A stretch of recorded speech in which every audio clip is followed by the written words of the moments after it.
하겠습니다. 경제지문이 지금 보면은 우리가 기출모의고사가 3지문이 들어있고 신문기사가 하나 들어있어요. 그래서 첫 번째 지문 2015년도 3월 고2 모의고사인데 금리와 통화정책에 대한 이야기입니다. 이 지문 자체를 해설도 물론 해드리겠지만 여기서 나오는 여러가지 경제 용어들의 개념도 좀 정리를 해줄 거야. 정확하게 잘 좀 이해를 해서 뭐 다른 변형 지문이 나올 수도 있겠다 싶기도 한데 어쨌든 간에 정확하게 그런 개념들을 활용해서 다른 또 지문들도 이해할 수 있도록 그렇게 좀 보시면 될 것 같아요. 자, 첫 번째 지문은 글의 전체 길이는 그닥 길지가 않은데 문단이 되게 짜잘하게 나뉘어져 있어. 전체 문단 자체가 한 8개 정도가 되는데 한번 문단별로 잘 표시를 하면서 내용을 좀 살펴보겠습니다. 자, 첫 번째 문단. 돈을 빌린 사람은 빌린 돈에 대한 대가를 지급하는데 이를 뭐라 그래요? 이자라고 하죠. 또 원금에 대한 이자의 비율을 금리 또는 이자율로 내고 정리 좀 해라. 체크 좀 해야 돼. 원금에 대한 원금이라는 게 뭐겠어? 실제로 빌린 돈 자체를 가리킬 테고 여기에 대한 이자의 비율 이것을 금리 또는 이자율이라고 합니다. 저 프린터 하나 들고 와. 6차식 그거 들고 가면 돼. 자, 그렇다면 생각해보자. 예를 들어서 내가 100만 원을 빌렸어. 100만 원을 빌려서 1년 뒤에 갚으면서 10만 원을 더 얹어서 110만 원으로 갚는단 말이야. 그럼 이때 금리는 얼마가 되는 거야? 100만 원 빌렸는데 10만 원을 더 얹어줬으니까 10%가 되겠지. 그치? 이것을 이자율 또는 금리라고 해요. 프린터 들고 그거 하나 들고 가면 돼. 자, 금리의 흐름은 제대로 파악할 수만 있다면 사람들은 보다 합리적으로 저축이나 소비 투자를 할 수 있을 것이다. 자, 지금 보면 여기서 합리적이란 말이 나와 있는데 기본적으로 현재 이 사회 구조를 자본주의 사회라고 일단 설정을 하고 자본주의 사회에서 합리적인 경제적인 활동이 합리적인 경제 활동이라는 건 다시 말하면 뭐겠어? 기본적으로는 부를 축적해 나가는 활동이라고 볼 수가 있겠습니다. 그럴 때 부를 축적하기 위해서 할 수 있는 활동들이 뭐가 있을까라고 하면은 저축이 있겠죠. 그리고 소비도 잘 생각해보면 이것도 부를 축적하는 활동 중에 하나야. 왜냐면 소비를 어떻게 해? 기본적으로 쓸데없는 데는 소비하지 않고 필요한 것들을 적절하게 소비하는 것도 당연히 뭐겠어? 부를 축적하는 방법이 될 수가 있겠지. 그렇지? 게다가 투자라는 것도 있죠. 이게 기본적으로 그냥 은행에다가 예금 적금 맡기는 것은 저축이 되겠고, 그렇지? 주식 같은 거 구매해서 해당되는 어떤 그런 뭐 회사 같은 데 상황을 보면서 수익을 올리는 건 투자라고 봐야겠지? 자, 그런데 여기에 이 합리적으로 소비할 때 합리적으로 경제활동을 하는 저축, 소비, 투자에서 금리의 흐름이라는 걸 제대로 파악할 수 있다면 좀 더 합리적인 결정을 할 수가 있단다. 그렇다면 금리의 흐름을 예측할 수 있는 방법은 없을까? 자, 지금 화제가 나왔지? 의문문의 형식으로 화제가 나왔는데 합리적인 경제활동을 위해서 금리의 흐름을 파악할 수 있으면 좋다라고 했어. 그렇다면 그 금리의 흐름을 예측할 수 있는 방법이 무엇이 있을까라는 것이 결국 이 글의 화제가 되겠습니다. 자, 두 번째 문단 볼게요. 금리는 자금에 대한 수요와 공급이 일치되는 지점에서 결정된다. 이게 무슨 말이야? 자금을 수요한다? 이게 무슨 말이겠어요? 수요라는 게 기본적으로 우리가 물건을 기준으로 생각하면 물건을 구입한다는 소리야. 그 다음에 물건을 어떻게 만들어내는 사람이 있겠지, 그치? 생산이 또 공급에 해당되는 말인데 그러면 물건이 아니라 이번엔 자금이라고 한다면 자금의 수요는 쉽게 말하면 뭘 의미할 수 있을까? 은행 가서 돈을 빌려오는 사람들, 대출받는 걸 생각하면 돼. 공급은 누가 할까요? 잘 생각해보자. 은행이 기업이나 민간에 대출 같은 걸 해줄 때 은행 금고 속에 돈이 있으니까 그걸 내줄 거 아니냐, 그치? 그럼 은행 금고 속에 있는 돈은 도대체 어디서 나온 걸까? 한국은행이 막 주는 거야. 가서 뭐 조폐공사에서 찍어갖고 채워주나? 기본적으로 잘 생각해봐. 은행에는 대출을 받아가는 사람도 있지만 거기에 예금 적금 같은 돈을 넣는 사람들도 있다고. 그렇지? 무슨 말인지 알겠어? 그런 사람들이 공급을 해줘. 알겠니? 무슨 말인지? 그러니까 민간이나 기업 등에서 은행에 예금 적금 같은 것으로 돈을 맡기는 게 공급이고 이거를 가서 대출 받아서 찾아가는 사람들이 결국 자금에 대한 수요를 하는 사람들이라고 생각하면 돼. 기본적으로 물건하고 비슷합니다. 물건의 가격 같은 것도 뭘로 결정돼요? 수요와 공급에 의해 결정되지, 그치? 그럴 때 화폐는 기본적으로 수요와 공급이라는 것에서 화폐의 가격이 결정되는 거 아니고 화폐의 이자율이 결정이 됩니다. 금리가 결정된다는 소리거든요. 자, 그러니까 잘 봐봐. 일반적으로 물건도 수요가 많아지면 어때? 가격이. 물건의 가격이 수요가 많아지면 올라갑니다. 찾는 사람이 많아지니까, 그치? 반면에 찾는 사람은 별로 없는데 공급이 많아졌어. 물건이 막 남아돌아. 그럼 가격이 떨어지죠. 금리가 똑같아요. 자, 그래서 자금 수요가 공급보다 많아지면 다시 말해서 예금을 갖다 맡기는 사람보다 대출받아 찾아가는 사람이 많은 거야. 이럴 경우에는 물건의 가격이 올라가는 것처럼 뭐가 올라가? 금리가 올라가고요. 알겠습니까? 반대로 자금 공급이 수요보다 많으면 대출을 받아가는 사람은 별로 없어. 대신에 예금 조금 맡기는 사람만 많아. 이럴 경우에는 금리가 기본적으로 어떻게 된다? 물건값 떨어지는 것처럼 내려간다는 얘기입니다. 이해할 수 있겠지, 그치? 결국은 시장에서 가격이 수요와 공급 관계에서 형성되는 것과 마찬가지로 결국은 금리라는 것도 자금의 수요와 자금의 공급 간의 관계에 의해서 오르고 내리고를 역시 또 이렇게 변화가 있다는 소리가 되겠지, 그치? 자, 세 번째 문단 보겠습니다. 그런데 물가가 변하면 같은 돈으로 재화와 서비스를 살 수 있는 구매력이 달라지고 실질적인 금리도 달라진다. 잠깐! 먼저 구매력이 달라진다는 말부터 보자. 당연한 얘기입니다. 옛날에 라면이 하나에 1,000원이었어. 내 돈이 10,000원이 있어. 그럼 몇 개 살 수 있어? 10개 살 수 있었겠지. 근데 라면 값이 갑자기 1,200원으로 올랐네. 그럼 10개 못 사요. 더 적은 수밖에 살 수가 없겠지. 그치? 그래서 물가가 변하면 1단계 뭐가 변한다? 구매력이 바뀝니다. 구매력이 낮아지냐 높아지냐, 물가가 관계를 좀 이해를 해봐야지. 물가가 오르면으로 가정해보자. 물가가 오르면 구매력은 내려갑니다.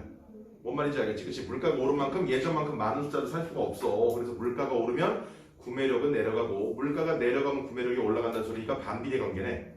그치? 그렇게 기억을 좀 하시고요. 자, 그 다음에 또 한 가지 실질적인 금리도 달라진다. 잠깐 금리에 대한 얘기가 나왔는데 이게 중요하겠지? 근데 실질적 금리라 그랬단 말이야. 그래서 뒤에 이로 인해 명목적인 금리와 실질적인 금리를 구분해야 할 필요성이 생겼습니다. 자, 보아하니 또 중요하게 생각할 개념이 두 가지가 나왔네. 뭐와 뭐? 명목금리, 실질금리입니다. 경제학자 어빙 피셔는 다음과 같은 방정식을 수립했습니다. 이게 피셔 방정식이라 불러요. 알겠어? 밑에 나와 있는 공식이. 명목금리는 뭐래? 뭐와 뭐를 더해? 물가 상승률과 실질금리를 더한 값이 된다. 그럼 얘들아 여기서 공식 하나를 니네가 더 만들 수도 있어야 돼. 그러면 실질금리는 어떻게 해서 공식을 세울 거야? 실질금리는 하고 만들어봐. 이렇게 조금만 써봐. 실질금리는 뭐라고 말하면 돼? 그렇죠. 명목금리에서 뭘 빼면 돼? 물가 상승률을 뺀 값이라고 생각하면 됩니다. 내가 쓰기가 귀찮다. 너희가 직접 적어놓도록 해라. 알겠지? 실질금리는 명목금리 마이너스 물가 상승률. 일단 이 두 개의 공식을 같이 놓고 우리가 지문을 보도록 합시다. 자, 네 번째 문단 볼게요. 명목금리는 우리가 접할 수 있는 표면상의 다시 말하면 은행 가면은 막 써붙여 놓잖아. 그렇지? 연이율 뭐 어쩌고 4점 몇 프로 뭐 이자를 지급해 드립니다. 그게 그렇게 그들이 공식적으로 써붙인 금리가 쉽게 말하면 명목금리야. 무슨 말인지 알겠어? 각 금융기관에서 써붙이고 내거는 금리가 명목금리입니다. 자, 거기 나와 있죠. 각종 금융기관이 제시하는 일반적인 예금과 대출의 금리가 여기에 해당이 됩니다. 그리고 실질금리는 무엇이냐? 그 명목금리에서 물가 상승률을 차감한 값이다. 이게 방금 너희가 기록한 공식이야. 그렇게 써놨지, 그치? 실질금리란 뭐라고요? 명목금리에서 물가 상승률을 차감을 한 값이 됩니다. 자, 그래서 이게 무슨 말이겠어? 은행에서 예를 들어서 10% 이자를 보장을 해서 예금을 끌어들였어. 그래서 내가 거기다 좋다고 1,000만 원을 넣었어요. 그럴 때 1년 뒤에 나는 당연히 얼마를 받겠냐? 연이율 10%라고 하면 1년 뒤에 예금을 맡기면 1,100만 원을 타겠지. 그치? 10% 이자를 합쳐갖고. 근데 물가가 예를 들어서 5%가 올랐다라고 한다면 어떻게 되는 거야? 내가 맡긴 1,000만 원에 대해서 5% 정도의 상승 요인이 생겨서 그걸 빼야 한다는 소리야. 그럴 때 실질금리는 결국 얼마가 될까?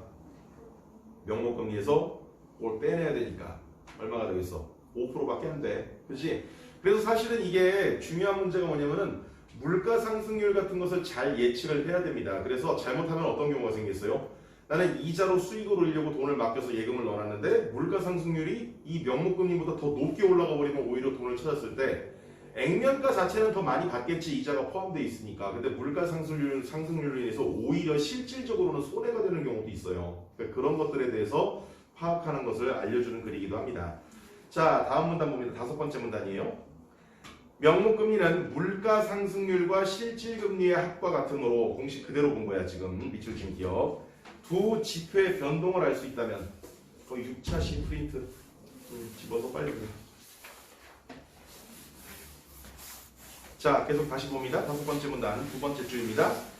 두 지표의 변동을 알 수 있다면 두 지표의 변동이 뭐겠어요? 물가 상승률과 실질금리 같은 것들 이런 것들의 변동을 알 수만 있다면 명목금리의 흐름도 예측해 볼 수가 있겠지요. 명목금리의 흐름을 파악하기 위해서는 먼저 뭐부터? 바로 물가 변동을 예상할 수 있어야 됩니다. 이게 제일 중요해 사실은. 물가 상승률이 높아지면 당연히 어떻게 되겠어? 상승률이 높아지면 명목금리가 오른대요. 이해가 됩니까? 당연한 얘기잖아. 그 미술진 기업 공식을 보면은 오른쪽 항목에 플러스로 되어 있는 양쪽에 물가 상승률이 있잖아. 그래서 물가 상승률이 점점 올라간다는 것은 명목금리도 오른다고 볼 수가 있어. 알겠지? 무슨 말인지? 이것은 근데 잘 봐. 왜 이런 현상이 일어나냐?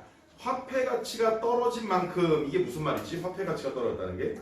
아까 전에 얘기했던 것 중에 기억해봐. 물가가 많이 올라가면은 구매력이 낮아진다 그랬지? 구매력이 낮아진다는 말이 다시 말하면 화폐의 가치가 어떻게 됐다는 소리야? 떨어졌다는 소리입니다. 무슨 말인지 알겠어요?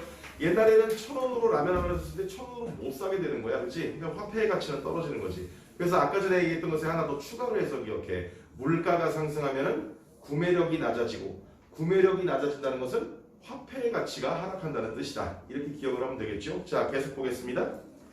결국 물가 상승률이 높아졌다는 것은 화폐 가치가 떨어졌다는 소리입니다. 그래서 화폐 가치가 떨어진 만큼 뭐를?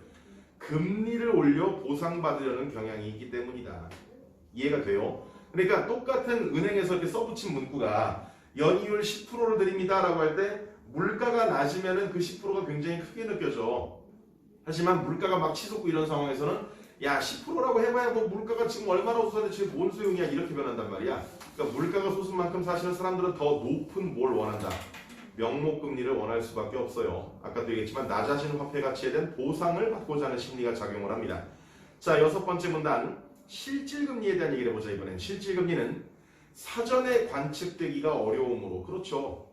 무슨 말인지 알겠어? 실질금리라는 건 기본적으로 아까 우리가 공식을 세워봤을 때 명목금리에서 물가 상승률이라는 걸 빼야 돼. 근데 이런 것들이 변수가 워낙 많단 말이야. 그래서 사전에 관측되기가 어렵습니다. 그래서 이런 간접적으로라도 알려줄 지표가 있어야 돼. 그래, 지금 우리가 하는 건 뭐냐면은 합리적인 경제활동을 위해서 금리에 대한 것을 알아볼 수 있는 방법에 대한 얘기잖아. 그치? 그러니까 실질금리에 대해서도 뭔가 방법이 있지 않겠느냐. 두 번째 줄. 화폐가 없던 시절의 상황을 가정해 봅시다. 씨앗이나 농기구와 같은 실물을 빌리고 나중에 생산물 일부를 이자로 지급한다면 잠깐 씨앗과 농기구 돈이 없으니까 화폐라는 게 존재하지 않으니까 실물을 빌려 화폐가 아니라 그 다음에 이자는 뭘로 지급해? 생산물의 일부로 지급한대요. 그러면 어느 정도의 이자를 지급하는 것이 좋겠는가? 아마도 실물을 투자해서 얻게 될, 잘 기억해라, 추가적 생산물의 양 이내에서 이자를 지급한다. 당연한 얘기지 사실은. 그치? 자, 봐봐라. 지금 봐봐. 뭘 빌렸어? 씨앗이나 농기구 같은 실물을 빌렸다 그랬지. 그래서 실물을 빌린 덕에 일단 생산량이 어떻게 돼야 돼? 늘어나야 돼. 전제는 그거야. 실물을 빌렸는데 오히려 줄면 어떻게 돼? 뭐 이자고 뭐 줄 게 어디 있겠냐. 그치? 기본적으로 이자를 줄 수 있다는 것은 추가적으로 이익이 발생을 했다는 것을 전제로 해야 된단 말이야. 그래서 실물을 빌렸을 때 생산량의 증가가 있었어. 그런데 이자를 이런 추가 생산량을 넘어서 지급할 수 있을까? 그럼 누구 좋으라고? 빌려준 사람만 좋은 거잖아. 그렇지? 빌린 사람도 이득을 봐야 될 거 아니냐. 그렇지? 그러니까 이자의 지급 범위는 뭐다? 빌리기 전의 생산량과 빌린 후의 생산량을 계산을 해야겠지. 그래서 빌린 후에 추가로 늘어난 생산량의 이 내에서 결정이 된다는 소리야. 당연한 얘기지. 그렇지? 이 내에서 반드시 이 내에서 결정이 돼야 됩니다. 즉 이걸 이제 금리의 이야기로 돌리면 실질금리는 실물 투자에 따라 늘어나는 추가적 생산물이 결정을 합니다. 그렇죠. 그러니까 추가적 생산물이 많아지면 이자도 많이 지급할 수가 있겠고 추가적 생산물이 많지 않다면 이자를 지급할 수 있는 게 굉장히 좁을 수밖에 없겠지. 자, 이와 마찬가지로 경제가 잘 돌아가 경제 성장률이 높을 때에는 일반적으로 기업의 투자 성과도 높아집니다. 여기 잘 기억해야 돼. 경제 성장률이란 말이 나왔어요. 무슨 말인지 알겠어? 경제 성장률이 높아진다는 건 쉽게 말하면 뭐냐면은 생산도 늘어나고 소비도 늘어나고 고용도 늘어나고 뭐 이런 현상이야. 알았냐? 그래서 실업자 수가 쫙 줄고 다 취직해. 그래서 고용이 늘고 기업은 고용도 늘리고 투자도 늘려서 생산을 늘려. 또 사람들도 경제적으로 여유가 있으니까 소비가 늘어. 소비가 는 만큼 기업은 돈을 벌겠지? 돈이 느니까 또 고용하고 또 투자해서 또 생산하고 이런 것들이 선순환되는 구조가 기본적으로 뭐야? 경제 성장률이 높은 상황입니다. 이럴 땐 기업의 투자 성과도 높아질 수밖에 없어요. 따라서 실질금리는 자 여기가 중요하다. 체크. 경제 성장률이 높으면 오르고 떨어지면 낮아진다. 이해가 됐습니까? 그러면 경제 성장률이 높을 때 물가는 일반적으로 어떨까? 물가. 경제 성장률이 높으면 물가는 오를까? 떨어질까? 보통은 올라요. 무슨 말인지 알겠어? 경제 성장률이 좋기 때문에 다들 어떻게 잘 먹고 잘 산다는 소리야. 그러니까 기본적으로 물가 상승률도 같이 올라가게 되는데 그런 상황에서 결국은 실질금리는 경제 성장률이 높으면 오르고 떨어지면 낮아집니다. 그래서 경제 성장률과 실질금리는 정비례야. 경제 개념 정리할 때 너희 묶어서 용어 정리할 때 항상 정비례 반비례 관계 요거 되게 꼬리에 꼬리를 물어서 막 이어지는 경우가 되게 많거든. 그런 것들 잘 이해를 하셔야 됩니다. 자, 결국 금리의 흐름은 물가와 경제 성장률에 큰 영향을 받게 됩니다. 이해가 되나요? 알겠습니까? 자, 그러면 여기서 금리의 흐름은 했는데 마지막 문장에 요거를 실질금리로 한번 얘기를 해보자. 실질금리. 실질금리는 물가와 어때? 비례야 반비례야? 실질금리는 물가와 비례일까 반비례일까? 우리가 실질금리 아까 공식을 한번 써봤잖아. 그렇지? 실질금리는 뭐라 했었어? 명목금리 마이너스 물가 상승률이기 때문에 실질금리는 어떻게 될까요? 물가가 오르면 실질금리는 떨어집니다. 무슨 말인지 알겠어? 반비례 관계고. 반면에 실질금리는 경제성장률하고는 어떻다? 같이 올라가고 같이 내려가지. 그렇지? 그 두 가지 관계 정확하게 좀 이해를 하셔야 됩니다. 자, 7번째 문단입니다.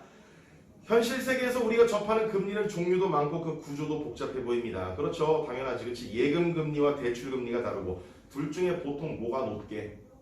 예금금리와 대출금리 중에 대출금리가 훨씬 높아요. 이유가 뭘까?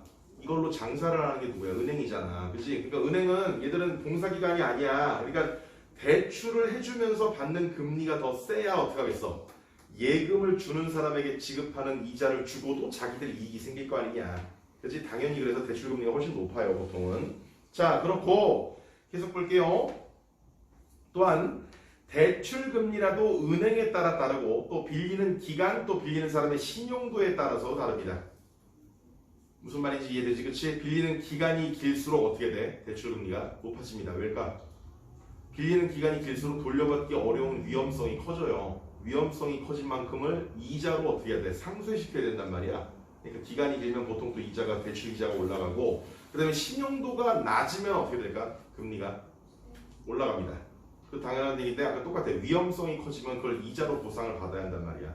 그래서 요 지문에 직접적으로 우리가 해당되는 건 아니긴 하지만 그런 것도 이해를 해야 돼. 때로는 얘들아 출제자가 문제를 내기 위해서 정확하게 비례 반비례 관계를 일부러 말 안 하고 그냥 변화한다라고 애매한 말을 쓸 때가 있어. 왜? 그렇게 써놓은 다음에 문제로 물어보는 거야. 얘가 올라가면 이건 내려갈까 올라갈까 이런 식으로 물어본다고. 알았니? 그래서 글을 읽을 때 되게 추론적 사고가 중요하다고 봐야 돼. 그냥 읽을 때 표면에 나와 있는 말만 그냥 보면서 끄덕끄덕 알겠어 이렇게 넘어가면 안 되고 이게 변하면 이것도 변한다고 얘기했을 때 정확하게 어떻게 변한다는 소리인지 비례로 변한다는 소리인지 반비례로 변한다는 소리인지 알았지? 이런 것들 정확히 좀 깨우쳐가면서 글을 읽는 습관을 좀 들이도록 하시길 바랍니다. 자, 계속 볼게요. 자, 이게 다 차이가 있대. 이런 상황에서 네 번째 줄이죠. 다양한 금리가 결정되는 기초가 되는 정책금리를 주목할 만하다. 갑자기 새로운 게 나왔어. 명목금리, 실질금리 얘기가 나오다가 갑자기 새로운 개념. 뭐? 정책금리입니다. 정책금리는 각국의 중앙은행이 우리나라로 치면 뭐? 한국은행이죠. 중앙은행이 시중에 자금을 공급할 때 기준이 되는 금리이며 기준금리라고도 한다. 자, 그러니까 이렇게 생각하면 돼. 우리나라 한국은행이 기본적으로 어떻게 한다? 통화정책을 통해서 통화정책이라는 게 뭐냐면 쉽게 말하면 돈을 풀거나 돈을 거두어 들이는 정책이야. 경제에서 말하는 통화는 여보세요? 그 통화가 아니라 뭐야? 돈이 아니? 이 돈을 풀거나 돈을 거두어 들이는 정책인데 여기를 이 돈을 가지고 풀고 걷고 하면서 뭐가 바뀌냐면 금리가 바뀌어. 그럴 때 중앙은행인 한국은행이 돈을 가지고 넣었다 뺐다 하면서 조정하는 기준이 되는 금리를 정책금리, 다른 말로 뭐라 그런다? 말 그대로 기준이 되는 금리니까 기준금리라고도 부릅니다. 그 다음에 뭐 농협, 무슨 뭐 우리은행, 신한은행 이런 시중은행들 있죠. 이 시중은행은 바로 이 정책금리에 한국은행이 설정한 정책금리 또는 기준금리에 자기들도 이익이 남아야 될 거 아니야, 그치? 그리고 한국은행에도 어떻게 해야 돼? 수수료를 줘야 된다고요. 그런 수수료와 자신들의 이윤을 감안하여 금리를 책정을 합니다. 알겠어? 무슨 말인지? 그러니까 시중에 있는 은행들이 기본적으로 조금씩 금리 차이가 발생을 합니다. 그치? 근데 그런 것들이 각 은행별 사정에 따라 달라요. 중앙은행에 내는 수수료와 자신들의 이윤 같은 것들을 고려했을 때 어쨌든 금리가 결정이 되는데 마음대로 결정한다는 소리는 아니야. 그치? 기준이 되는 금리가 있는데 그것이 바로 중앙은행이 만들어낸 정책금리 또는 기준금리에 따라 결정을 한다는 소리입니다. 자, 그래서 정책금리를 올리거나 내리면 당연히 어떻게 되겠어? 한국은행이 정책금리를 딱 올리면 어떻게 되냐? 시중은행도 올려요. 무슨 말인지 알겠어? 같이 움직인단 말이야. 그러면 같이 오르거나 내리는 전반적 변화가 생기게 됩니다. 자, 마지막 문단. 중앙은행이 정책금리를 결정할 때 우선적으로 고려하는 것은 물가 상승률과 경제 성장률이다. 그래서 한국은행은 얘들아 딱 가면은 우리가 어떻게 돼? 은행 창구에 그렇게 쭉 앉은 언니들 뭐 아저씨들 그런 사람들이 있는 게 아니야. 주로 연구원들이 있다고. 알았냐? 이 연구원들이 한다고 해서 책상에 붙어갖고 뭐해? 이런 거 연구하고 있어요. 물가 상승률이 어떨 것이다. 뭐 경제 성장률이 어떨 것이다. 이런 거 연구하고 있다고. 자, 그래서 물가 상승률이 높다고 판단되면 자, 여기가 되게 중요합니다. 물가 상승률이 좀 지나치네. 너무 높은데 이럴 때는 어떻게 하다가 금리를 올린대요. 알겠어? 무슨 말인지? 그리고 또 경기가 너무 부진하다 싶으면 금리를 내린답니다. 왜? 이해를 해야지. 물가 상승률이 높다는 것은 경기가 너무 과열이 된 거야. 아까 경제 성장률이라는 걸 말을 했는데 이 경제 성장률이 어느 정도 선순환으로 쭉 이어지면서 좋은 정도가 있는데 이게 좀 지나쳐버리면 어떻게 돼? 말 그대로 과열이 된다고. 그 과열로 나타나는 게 물가 상승률이 비정상적으로 높아지고 이게 심해지면은 뭐가 일어나? 인플레이션이라고 하는 현상이 발생을 합니다. 자, 이런 것들을 일단 방지를 해야겠죠. 그래서 일단 물가 상승률이 좀 예사롭지 않게 올라가네 싶으면 어떻게 금리를 올린다 그랬어. 금리를 올리면 어떤 일이 발생하는데? 금리를 올리면요, 잘 봐라. 일단은 돈 많은 사람들은 좋아. 왜냐하면 은행 이자가 비싸지니까 예금에서 돈을 더 벌 수가 있게 돼. 근데 기본적으로 우리가 경제 활동에서 기업들이 투자나 고용이나 생산을 하기 위해서 자금이 필요한데 이때 대출 같은 것을 통해서 하는 경우가 많아. 대출 이자가 비싸지는 거야. 대출 이자가 비싸지니까 어떻게 되겠어? 부담되니까 못 빌려. 그러니까 당연히 어떻게 돼? 고용도 줄고 생산도 줄고. 그래서 사람들도 어떻게 돼? 기업뿐 아니라 민간인도 대출을 해요. 그치? 근데 역시 마찬가지로 높아진 이자율 때문에 대출을 할 수가 있어 없어? 없게 돼. 그러니까 민간은 소비가 줄어. 그러니까 경제가 조금 어떻게 돼? 과열된 게, 들뜬 게 진정되는 효과가 생깁니다. 반면에 물가 상승률이 낮고 굉장히 좀 침체돼 있어. 이럴 때는 금리를 내려준다고 했지 방금. 그치? 내려주면서 얻는 효과는 뭔데?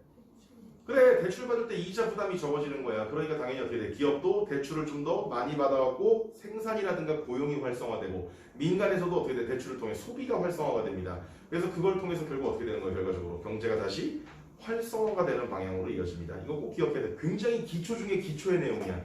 알겠어요? 사실은 그래서 이렇게 기준금리를 바꿀 때 통화정책도 같이 변화가 오는 경우가 있습니다. 그래서 원래는 통화정책은 또 같이 어떻게 변하는지도 이해를 하셔야 되는데 일단 여기서는 금리 갖고만 설명을 했으니까 그렇게 이해를 합시다.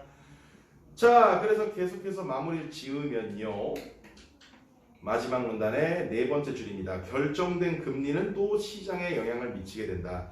금리를 올려서 물가 안정을 도모한다든지 금리를 내려서 경기 활성화를 유도한다든지 하는 것은 모두 정책 금리를 통해서 경제 전반에 영향을 미치고자 하는 중앙은행의 의도를 보여주는 것이다. 그러니까 중앙은행이 뉴스를 잘 봐야 돼. 한국은행이 뭐 정책금리를 몇 퍼센트 인상키로 했습니다. 이렇게 딱 뉴스가 나오면 아, 지금 너무 어떻구나. 경기가 좀 과열되고 뭐다. 물가 상승률이 높아졌다는 뜻이구나. 이렇게 이해를 하면 됩니다. 무슨 말인지 알겠죠? 자, 20번 문제를 풀어볼게요. 윗글에 대한 설명으로 적절하지 않은 것은 1번 실질금리를 분류하는 몇 가지 기준을 제시하지 않았습니다. 이게 정답인데 실질금리가 개념이 뭐고 그 다음에 본문 속에서 공식으로 어떻게 만들 수 있겠다라는 말은 나와. 근데 실질금리의 종류 이런 게 나오진 않죠. 자, 이번에 상황을 가정하여 실질금리에 대한 가정이 어디 있어? 6번째 문단에 있잖아. 너 이 문단 기호 표시했냐? 잘 표시를 해야 돼. 그 중간에 공식이 있어서 헷갈릴 텐데 공식 전에 1, 2, 3문단이 있고 공식은 문단에 넣지 말고요. 밑에 4, 5, 6, 7, 8까지 있는데 6번째 문단 초반에 나오죠. 화폐가 없던 시절의 상황을 가정해보자. 자, 3번 명목금리의 흐름 예측에 유용한 정보가 나와 있습니다. 명목금리의 흐름 예측하는 방법이 뭐가 있어? 그 방금 봤던 6번째 문단 위에 있잖아. 명목금리가 물가 상승률과 실질금리의 합과 같으므로 이 두 가지 지표의 변동을 알 수 있다면 이렇게 풀고 있지, 그치? 자, 그 다음에 4번에 금리를 중앙은행의 정책금리와 연관지어. 이건 어디 있어요? 마지막에 두 문단. 7번째, 8번째 문단 예당이 될 테고 경제학적 관계식을 활용했다. 그래서 피셔 방정식 나와 있잖아. 미술친 기억. 맞죠? 자, 21번 보겠습니다. 윗글의 내용에 일치하는 것은 1번 경제 성장률이 높으면 실질금리가 오릅니다. 이거 맞네. 그치? 왜냐면 경제 성장률이 높아지면 모두 올라간다 그랬어. 물가 상승률도 올라가는 거야 사실은. 그치? 그렇기 때문에 결국은 실질금리가 올라가게 된다라고 했었고요. 자, 잠깐만 그렇게 생각하면 안 된다. 아, 이렇게 말하면 공식하고 너희가 헷갈릴 수밖에 없겠네. 이거 그냥 내용 그대로 이해하자. 공식을 세워서 다시 또 맞춰보면 이거 말이 안 되는데 이렇게 생각할 수가 있으니까 내용에서 찾으면은 6번째 문단 한번 볼래? 밑에서 3번째 줄 따라서 여기야. 실질금리는 경제 성장률이 높으면 오르고 떨어지면 낮다. 이 문장 자체를 그냥 봐. 알았어? 이걸 공식으로 해석하면 오히려 거꾸로 답이 나올 수도 있을 것 같으니까 여기는 말을 그대로 보자. 알겠지? 자, 그 다음에 2번 자금 수요가 공급보다 적어지면 이 말은 결국 공급이 많다는 소리지, 그치? 공급이 많으니까 돈이 남아돌아. 사람들이 안 빌려갈 거라고. 알았어? 그러니까 금리가 낮아지겠죠. 틀렸네요. 대출금리는 각 개인의 신용도와 무관한 게 아니라 신용도와 관련이 있다 그랬어요. 7번째 문단에 있습니다. 자, 4번에 정책금리는 시중금리에 별다른 영향을 미친다. 뭔 소리요? 이게 굉장히 중요해. 그치? 중앙은행의 정책금리로 인해서 결국 시장구조 전반에 경제에 영향을 미치게 됩니다. 마지막 쯤에 있고요. 물가가 떨어지면 어떻게 돼? 물가가 떨어지면. 물가가 떨어진다는 건 무슨 말이야? 화폐 가치가 어떻게 되겠어? 올라가겠지, 그치? 아까 지문 속에 나온 거와 반대 상황이라고 생각해야 돼. 그래서 경제지문에서 이것도 굉장히 출제자가 의도적으로 많이 물어보는 형식 중에 하나입니다. 지문 속에서는 한 가지 방향만 얘기를 해줘. 근데 문제에서는 반대 방향을 제시하는 거야. 거꾸로 생각하라고. 알았어? 물가가 떨어졌다는 것은 결과적으로 구매력이 올라갔다는 소리예요. 구매력이 올라갔다는 것은 결과적으로 화폐 가치도 어떻게 된 겁니까? 화폐 가치도 올라간 거지, 그치? 그런데 명목금리를 올려서 보상을 받으려는 경향은 본문 속에서 반대의 경우야. 이해가 되니 무슨 말인지? 결국 물가가 올라서 화폐 가치가 떨어졌을 때 명목금리를 올려서 보상받으려는 경향이 있다고 했었어. 5번은 반대의 상황을 설명했기 때문에 맞지가 않죠. 자, 22번 기업 피셔방 정식입니다. 이것을 활용해 보기를 이해한 내용으로 적절한 걸 찾습니다.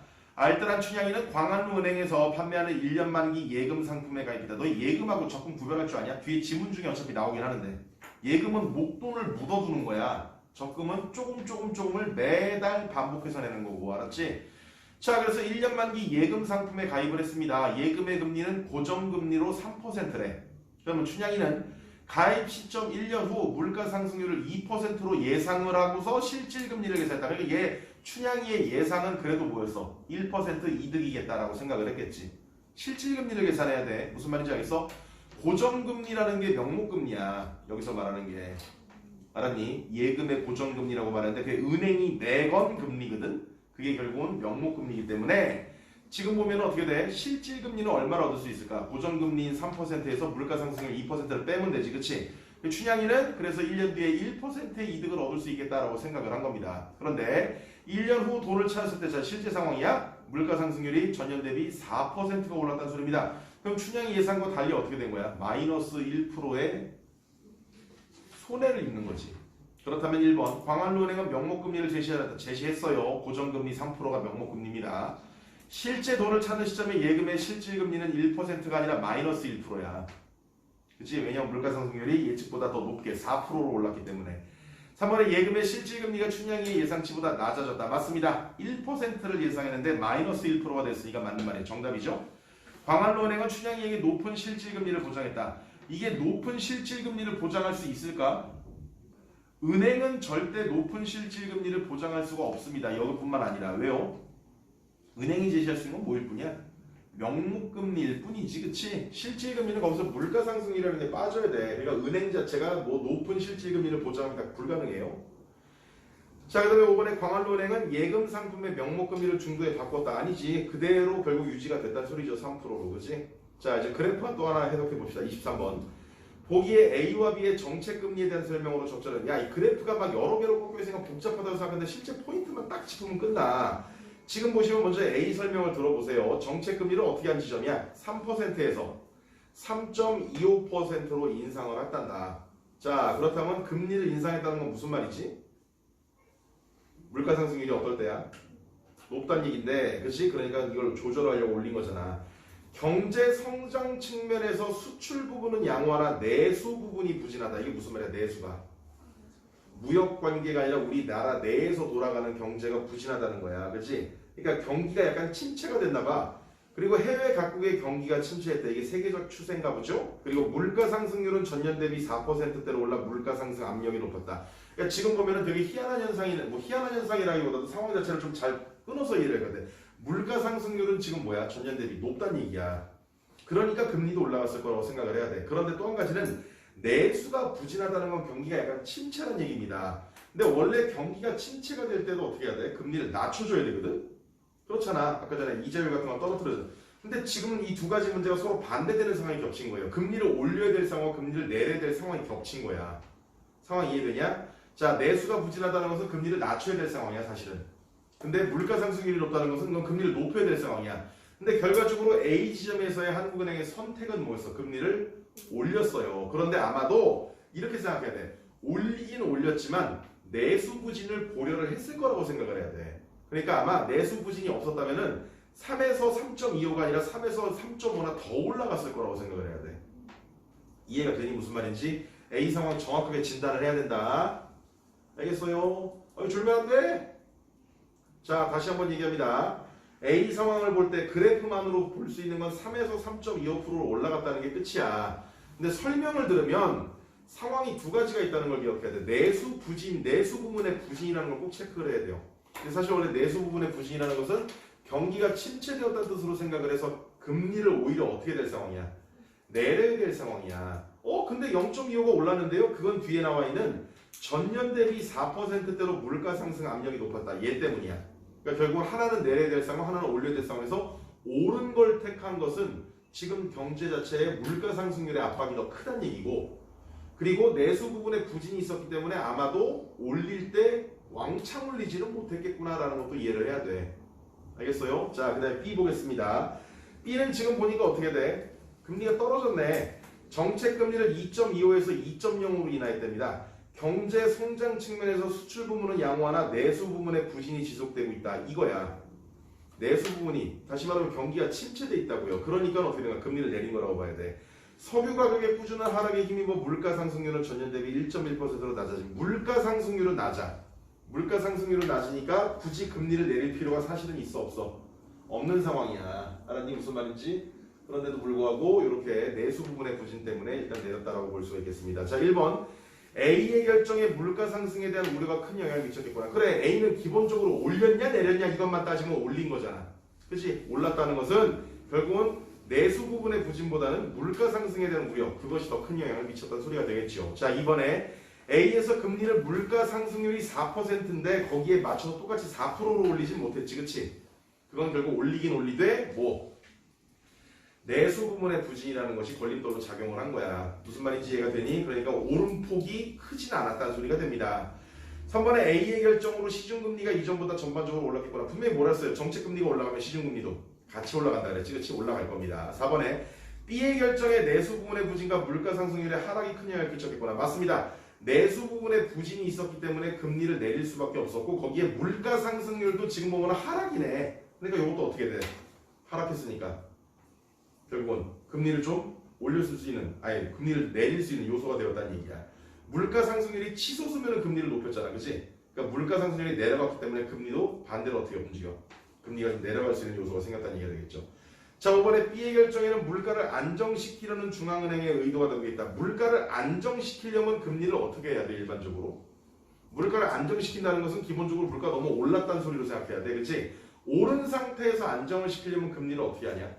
올려야죠. 그런데 B는 지금 뭐야? 금리가 내려온 상태라고 봐야 되잖아. 금리를 올린 것이 아니라 금리를 떨어뜨린 상황이기 때문에 물가를 안정시키려는 의도였다면 금리를 올려야 되는 것이고, 따라서 그래프의 내용과 맞다 안 맞다? 안 맞죠? 그죠? 정답은 그래서 몇 번? 5번이 된다는 소리가 되겠습니다. 자, 두 번째 지문을 보도록 하겠습니다. 자, 또 금리에 대한 얘기가 이어지는데요. 바로 볼게요. 자, 금리는 이자 금액을 원금으로 나눈 비율로 이자율이라고 한다. 자, 금리에 대한 얘기는 앞에 지문에서도 제일 처음에 나왔는데 여기서는 약간 공식처럼 설명을 했어요. 뭐라고요? 이자 금액을 원금으로 나눠라. 다시 말하면 100만 원을 넣었는데 나중에 110만 원을 받았으면 이자가 10만 원 받은 거잖아. 그 10만 원을 원금이 100만 원으로 나누면 되는 거야. 그럼 얼마가 나와? 0.1, 즉 10% 이렇게 계산된다고. 알겠죠? 자, 자금의 수요자가 누굴까? 쉽게 생각해보자. 일상적인 상황으로 대출 받는 사람이지. 그치? 이 사람들은 공짜로 빌려오는 거야? 아니잖아. 자금을 빌린 대가로 지급하는 비용. 이게 뭐겠어? 대출 이자야. 공급자는 뭘까? 예금 적금하는 사람들. 이 사람들은 현재의 소비를 희생한 대가로 이자 수익을. 이 말 이해해야 돼. 왜 현재의 소비를 희생한 대가란 말을 썼을까? 내가 100만 원 있는데 이 100만 원으로 어떻게 휴대폰 사도 돼. 근데 휴대폰을 안 사고 어디 집어넣었어? 은행에 넣은 거잖아. 그치? 그러니까 어떤 말을 쓸 수가 있는 거야? 소비를 희생을 했다. 그 대가로 어떻게 한 거야? 은행에 넣어줬으니까. 은행이 지급하는 수익이라고 봐야 돼. 그것이 결국 뭐다? 예금이자나 적금이자 같은 것이라고 볼 수가 있겠죠. 자, 금융시장에서는 금융시장이 뭐겠냐? 돈을 빌리고 뭐 돈을 또 뭐 예금적 투자하고 뭐 이런 거야. 이런 금융시장에서는 금리는 자금의 수요자와 공급자를 연결시키는 역할을 한다. 그렇겠지. 그러니까 우리가 생각해봐. 은행 가서 예금 적금도 하고 은행 가서 대출도 받아. 은행이 묶어주지. 은행을 왜 묶어줘? 예금 적금을 맡기는 사람한테는 이자를 주고 대출을 받는 사람에게는 이자를 받지. 그 이자를 통해서 은행에서 묶인다고 생각하면 돼. 그래서 금융시장에서는 금리가 자금의 수요자와 공급자를 연결을 해줍니다. 이해되죠? 이게 무슨 말인지? 자, 두 번째 문단. 금리는 일반적으로 명목금리와 실질금리로 구분한다. 앞에서 봤던 내용입니다. 명목금리는 금융자산의 액면금액에 대한 금리이며 이게 무슨 말이야? 액면금액은 무슨 말이냐면은 만원짜리 지폐를 딱 펼치면 뭐라고 써있어? 10,000원이라고 써있잖아. 그게 액면금액이야. 알아서 그 돈에 대한 뭐 금리다. 그러니까 10,000원에 대해서 4% 그럼 얼마야? 400원이야. 알겠어? 그렇게 지급되는 게 대한 그 명목금리. 실질금리는 물가상승률을 감안한 금리로 명목금리에서 물가상승률을 빼면 할 수 있다. 이건 우리가 앞지문에서 공식으로 한번 만들어 봤어요. 기억이 나죠? 자, 그래서 물가상승률이 높아지면 돈의 실제 가치인 실질금리는 낮아지고 물가상승률이 낮아지면 실질금리는 높아집니다. 이거 기억해야 된다. 당연한 얘기지만. 자, 예를 들어 1년 만기 정기 예금의 명목금리가 6%인데 그럼 이 말은 뭐야? 100만 원을 넣었으면 1년 뒤에 얼마를 찾아? 106만 원을 찾는 거예요. 알겠어? 자, 근데 그 사이에 물가가 7%가 올랐대. 그러면 어떻게 되는 거냐? 오히려 실질금리는 공식에 따라 마이너스 1이 나와버리지, 그치? 그러면 이 사람은 어떻게 되는 거야? 예금한 사람은 오히려 구매력에 있어서 손해를 보게 되는 거야. 뭔 말인지 이해가 되냐? 다시 말하면 내 돈 100만 원이 1년 뒤에 어떻게 되는 거야? 1년 뒤에 값이 떨어지게 돼. 무슨 말인지 알겠어? 내 구매력은 1년 뒤에 시간이 흐르면 뭐가 그 사이에 올라버려? 물가가 오른단 말이야. 그로 인해서 내 구매력이 떨어지는데 은행에다 맡기면 이자가 생기지, 그치? 그 이자랑 비교를 했을 때 이자가 더 크면은 예금으로 맡기는 게 이득이겠지만 만약에 이자보다 물가 상승이 더 많이 올라가 버리면 어떻게 되나? 구매력 자체가 떨어지게 되니까 결국 손해가 생긴다는 소리야. 자, 앞에서 했던 말과 똑같은 말이겠죠? 자, 세 번째 문단 가겠습니다. 그리고 명목금리보다는 일정 기간 실현된 실제의 이자 수익률인 실효 수익률을 따져보아야 한다. 이 글의 중심 화제입니다. 실효 수익률. 잘 봐야 돼요. 지금부터. 실효 수익률은 이자의 계산 방식에 따라 달라집니다. 여기 좀 잘 이해하자. 예를 들어 보통 만기 1년의 연리가 뭐야? 연이자율이라는 소리야. 연금리. 연금리 6%는 돈을 12개월 동안 은행에 예치할 경우, 예치가 뭐야? 맡겨둔다고요? 12개월 동안 은행에 맡겨둘 경우 6%의 이자가 붙는다는 의미이다. 이해가 됩니까? 무슨 말인지? 그래서 정기 예금은, 예금이야. 예금 적금 잘 구별해야 돼. 정기 예금은 목돈인 100만 원을 납입하고 1년 뒤에 이자로 6만 원을 받아. 이 상황에서.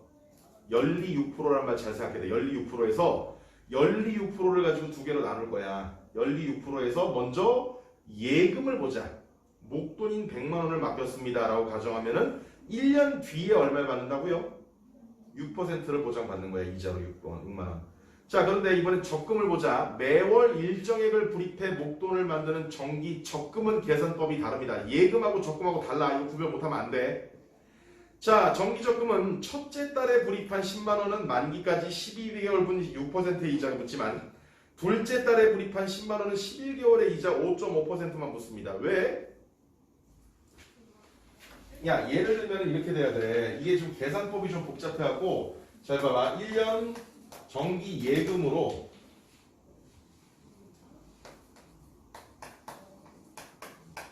그 다음에 1년 정기 적금으로 나눠 생각해보자. 그리고 여기에 연이율이 6%라는 상황이었죠. 가정을 하면. 그치? 잘 봐. 그러면 이걸 어떻게 맞추냐면 봐봐. 정기예금하고 정기적금에서 목돈을 똑같은 값으로 맞춰서 비교하는 게 더 이해하기가 쉬워. 목돈 자체가 그 결과물이 얘는 처음부터 120만 원을 납부했다고 쳐봐. 예치했다. 그러면 1년 뒤에 얼마를 받겠어? 내가 처음에 예치했던 120만 원의 6%를 받을 거야. 그게 얼마인지 그냥 계산해 보세요. 알았어? 여기 100만 원인데 왜 120만 원 했어요? 여기서 정기 적금을 한 달에 10만 원씩 넣으면 1년이 12달이잖아. 그치? 그치? 그래서 금을 똑같이 맞춰서 보여주려고 하는 거야.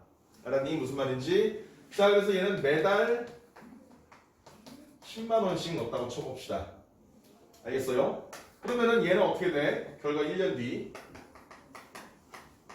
그냥 원금 얼마에다가 120만 원이 있었겠지, 그치? 여기다가 어떻게 돼? 120만 원에 얼마? 곱하기 6%. 0.06이지, 그치? 0.06을 곱해서 더하면 금액이 나와. 그 돈을 얘가 수령을 한다고. 이게 이자야, 이자. 정확하게. 근데 적금은 상황이 좀 달라요. 연리 6%로 보장이 돼 있을 때 얘랑 똑같은 금액을 받지를 못해. 왜 똑같은 건 봐봐. 이걸 지금 1, 2, 3, 4, 5, 6, 7, 8, 9, 10, 11, 12 이렇게 나눠봐야 돼. 이걸 얼마씩 넣겠어 이제? 매달 10만 원씩 넣을 거 아니야.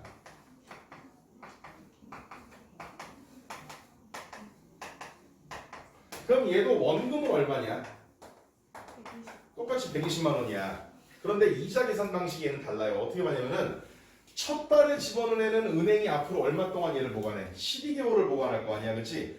얘에 대해서는 12개월 6% 이걸 그대로 보장을 해줘. 알았냐? 얘네가 건 연이율 6% 연이율이라는 게 12개월이니까 이것을 그대로 어떻게 6%의 이자를 계산해 준다고. 근데 다음 달에 또 10만 원을 넣었어. 근데 문제는 뭐냐면 얘도 12개월 동안 은행이 갖고 있는 거야? 아니죠. 적금 만료 기간이 총 1년이기 때문에 얘는 11개월 동안 보관이 될 거란 말이야. 그러니까 은행 입장에서는 얘한테 12개월치의 이자를 줄 리가 있냐 없냐? 없지. 6% 기준으로 해서 12분의 11만큼을 준다고. 이해가 돼? 무슨 말인지? 그 6%에 대해서 6%다 붙여주는 게 아니라 6%의 12분의 11만큼의 이자를 지급해. 그 다음 10만 원은 얼마겠어? 6%에 12분의 10 이런 식으로 지급이 되겠지. 그치? 뭔 말인지 알겠냐? 그래서 마지막 달에 넣은 10만 원은 이자가 굉장히 조금밖에 안 붙어요. 얼마 붙겠어? 12분의 1 붙는다고. 뭔 말인지 알겠냐? 그리고 이걸 총 더한 값이 이자가 되는 거야. 이걸 다 더한 값이 이자야. 그러니까 결과적으로 똑같은 연이율 6%라고 했을 때 예금하고 적금이 원금은 똑같을지언정 거기에 붙는 이자는 당연히 값이 같겠냐 다르겠냐? 달라요. 뭐가 더 높은데요? 따져봐야 돼. 그래서 그걸. 알았어? 무슨 말인지? 그랬을 때 내 상황, 내가 현재 목돈 자체를 갖고 있다 그러면 예금이 당연히 유리합니다. 일반적으로. 알았어? 왜냐면 예금은 그 총액을 전부 다 6%로 지급을 해주는 거잖아. 그치? 근데 내가 그렇게 큰 돈이 지금 있진 않아. 대신에 매월 정기 수입이 생길 예정이야. 그럴 경우에는 적금 같은 방식으로 이렇게 저축을 하는 것도 하나의 방법이 될 수가 있다는 얘기입니다.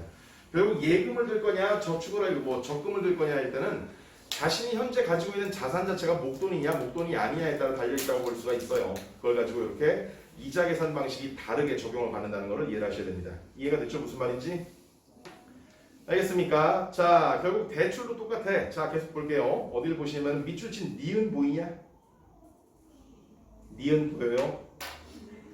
자, 니은을 볼 게 아니라 니은은 쭉 설명을 다 했네 지금. 알겠어? 그리고 쭉 가서 실효 수익률은 결국은 3.9%에 불과하다. 이게 뭔 말이야?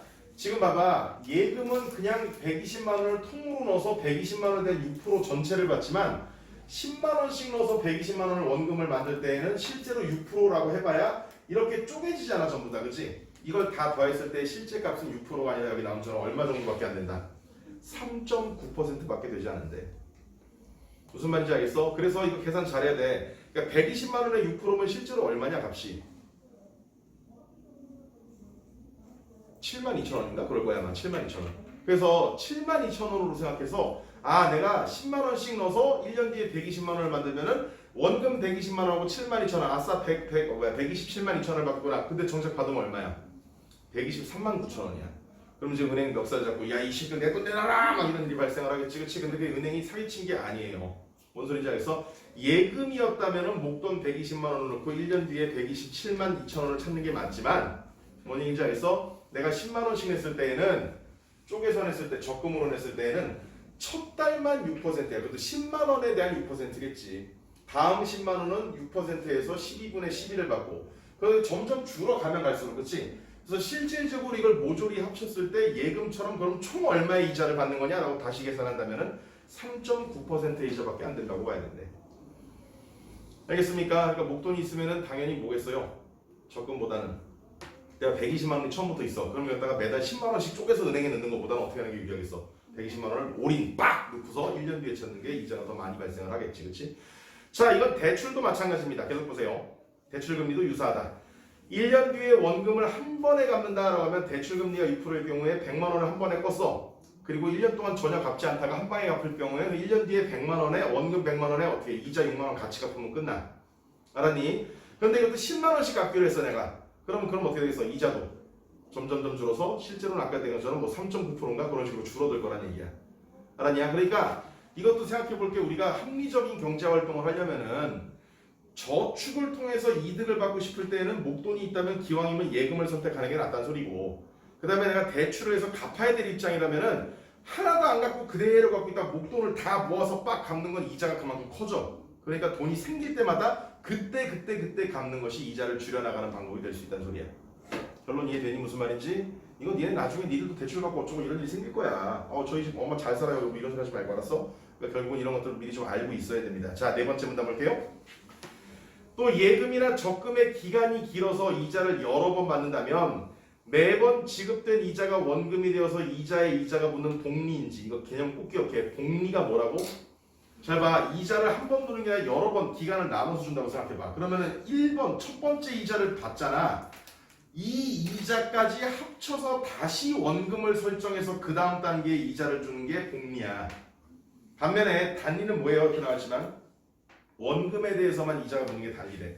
이거 이렇게 계산할 수가 있어. 그냥 다시 말하면 복리와 단리 같은 경우에서는 차이가, 예를 들어서 똑같이 여기서도 연리 이번에 뭐 10%라고 합시다. 자, 둘 다 100만 원의 목돈이 있었어요. 그리고 얘는 복리고 얘는 단리라고 한다면 이자를 한 번, 두 번, 세 번 주기로 했다고 쳐봐. 그러면 첫 번째 이자를 받는 순간 얘네가 어떻게 돼? 10%씩 받으니까 110만 원이 되고 얘도 110만 원이 되겠지, 그렇지? 근데 복리는 다음번 이자를 지급할 때 기준이 원금 100만 원이 아니라 한 번 이자를 받은 얘를 원금으로 계산을 해. 110만 원에 대한 10%니까 얼마가 되겠냐? 121만 원을 준다고 이제. 이 111만 원이 된다는 얘기야. 반면에 얘는 이게 아니라 어디까지나 얘만 원금이야, 얘만. 알겠어? 그러니까 뒤에도 역시 얼마를 줘? 100만 원에 대한 10%니까 또 10만 원 줘서 얘는 120만 원이 돼. 벌써 만 원 차이가 생겨버렸지, 그치? 무슨 말인지 알겠어? 그렇기 때문에 이 복리는 이자를 지급하는 횟수가 거듭되면 나중에 단리랑 엄청나게 크게 차이가 벌어져요. 무슨 말인지 알겠니? 그래서 복리냐 단리냐를 생각할 때는 당연히 복리가 유리합니다. 근데 이자를 지급하는 횟수가 한 번, 두 번이면 별 차이가 안 나. 근데 이자를 지급하는 횟수가 여러 번일 경우에는 무조건 복리가 유리할 수밖에 없어. 알겠어? 근데 이런 것도 나의 투자를 하니까 잘 기억을 해야 돼. 정신아 어디 가요? 여기 있어야지. 어디 가려고 그래? 자, 그 다음 볼게요. 자, 그래서 여기에 이자는 또 금융소득이 됩니다. 소득에 대해서 뭘 내게 돼 있냐? 세금을 냅니다. 알았어? 소득세 14.0%, 주민세 1.4%를 내야 한다는 것도 생각을 해야만 실제로 내 손에 들어오는 이자 금액, 그게 실효 수익이야. 알았니? 예를 들어서 이자로 내가 봐봐 1000만 원을 넣고 10%짜리 예금을 들어서 가정을 해보자. 1년 뒤에 1100만 원을 탄다고 생각해봐. 그럼 이 100만 원이 내 손에 그냥 그대로 들어오냐? 그렇진 않아요. 실제로 여기서 아까 전에 적금이 아니라 예금인 경우는 그대로 준다고 했잖아. 그치? 예금인 경우에는 그대로 100만 원 들어오는 거 아닙니까? 근데 거기서 뭘 까? 세금을 까야 돼. 그러니까 잘 봐. 이런 거야. 그러니까 예금을 1000만 원짜리를 연리 10%짜리 들었다고 해보자. 이런 상품 당연히 요새 없습니다. 그러면 이자가 얼마가 돼? 100만 원이 돼. 그치? 근데 이 100만 원이 내 손에 그냥 들어오냐고. 아니야. 소득세로 얼마를 까?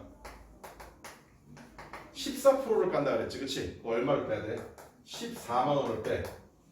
알겠니? 무슨 말인지? 그 다음에 지금 선생님이 또 있어. 뭐가 있어? 주민세라는 게 또 있어요.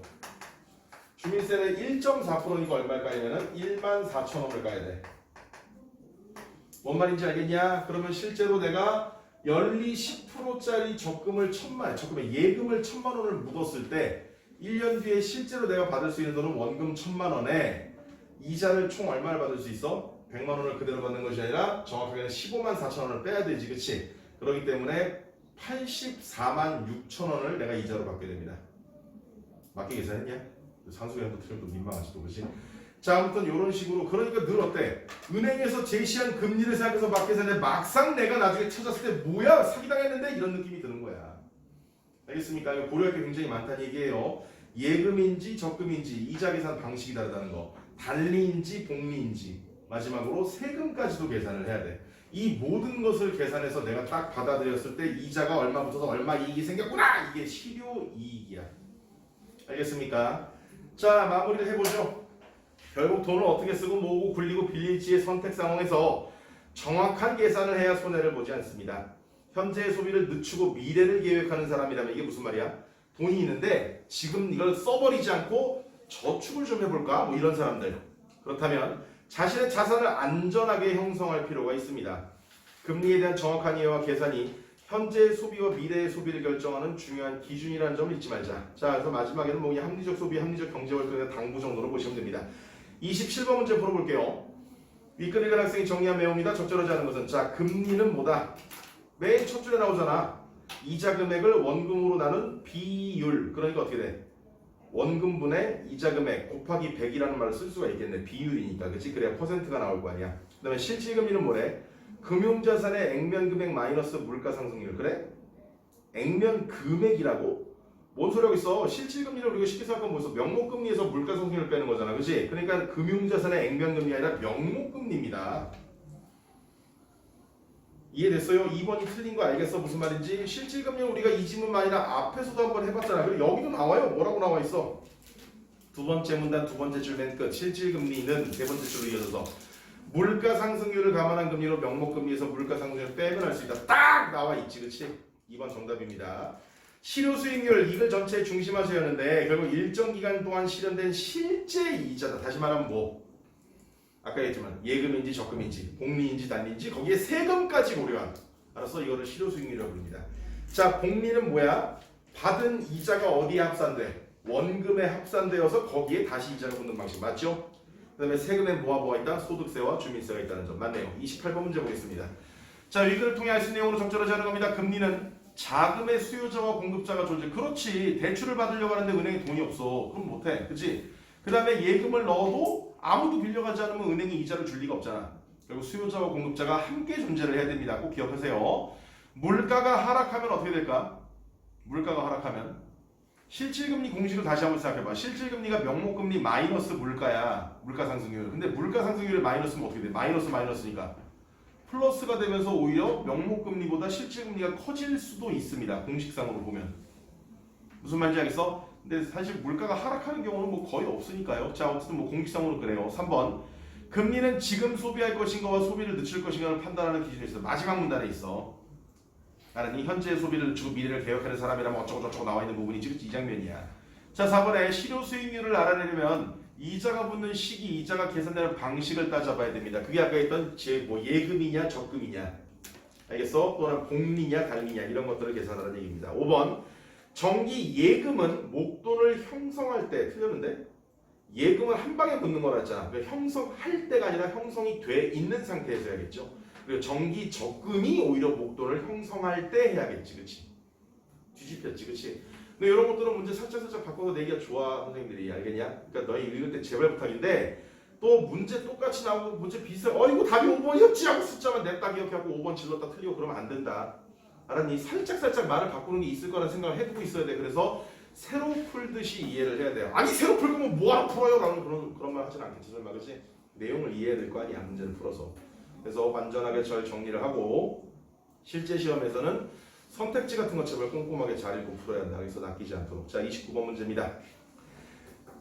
들어갈 내용으로 적절한 걸 찾을 때 영수는 자영업을 하는 부모님을 도와드리며 용돈으로 매월 15만 원을 받고 5만 원을 학용품비로 사용하고 있습니다. 그럼 얘가 지금 뭐야? 학용품비 5만 원은 얘가 비용 처리를 빼야 돼 무조건. 그렇지? 그러니까 10만 원이라는 돈이 이제 얘가 뭐 투자를 할 수 있거나 가용자금이 될 것 같다. 학교에서 금융교육을 받고 380만 원 정도인 대학 입학 등록금을 혼자 힘으로 마련할 생각으로 은행의 저축 상품을 알아보았다. 현재 연 6% 금리의 3년 만기 정기적금과 정기예금이 있으며 모두 단리로 계산됩니다. 자, 기억하자. 연리 6%, 그리고 3년이야 기간은. 알았어? 그러니까 3년이니까 1년에 6%가 붙는 거라고 생각해야 됩니다. 3년 동안. 알겠어요? 그리고 얘는 복리는 아니야. 달리야. 그러니까 원금 자체는 계속해서 처음에 들어가는 돈이 기준이 될 테고, 영수가 따져보았더니 정기적금의 실효 수익률이 9.25래. 정기적금의 실효 수익률이 9점 더 높네. 어떻게 된 게? 자, 영수의 상황을 들어 아버지가 뭐라고 조언하셨습니다. 근데 여기서 일단 우리가 쉽게 걸러낼 수 있는 게 있어. 얘는 지금 봐봐. 목표는 380만 원 이상이다. 그치? 그런데 얘가 지금 잘 생각해보면은 현재 목돈이 마련돼 있는 건가? 그건 아니지. 따라서 뭘 할 수는 없어. 예금은 일단 할 수가 없어요. 그래서 예금은 다 처벌해야 돼 무조건. 뭘 뺄 수 있을까? 뭘 뺄 수 있을까? 몇 번을 뺄 수 있을까요? 3번 뺄 수 있죠. 예금 넣을 수가 없다니까. 10만원 넣어서 뭐 할 건데? 이제 5번도 뺄 수 있죠. 정기예금에 넣으면 3번하고 5번은 애초에 고려 대상이 아니야. 혹시나 처음 볼 때 3번하고 5번을 썼던 사람은 이걸 내용을 아예 이해 못한 거다. 알았냐? 지금 현재 영수는 절대 예금을 통해서 뭔가 할 수 있는 상황이 아닙니다. 앞에 뭐 원래 가지고 있는 돈이 있었지 않을까? 그런 말 없잖아. 그렇지? 매월 생기는 10만 원이라는 방법을 생각을 해야 돼 이제. 그렇지? 예금은 일단 제끼고 적금일 텐데 1번부터 볼까? 용돈 5만 원을 5만 원만 하겠다고 10만 원이 있는데 5만 원을 매월 정기적금에 넣으면 3년 뒤에는 목돈이 생겨 용돈 5만 원을 매월 3년이면 몇 개월이야? 36개월이지 일단. 그치? 단순 계산해보자. 5만 원씩 36개월을 모으면 일단 얼마냐? 이거 계산차 이렇게 빨리빨리 못하는데 쉽게 생각해보자 얘들아. 10만 원씩 1년을 모으면 120만 원이야. 근데 5만 원이면 저희가 60만 원씩 모을 거 아니야 1년에. 60이니까 3년이면 얼마겠어?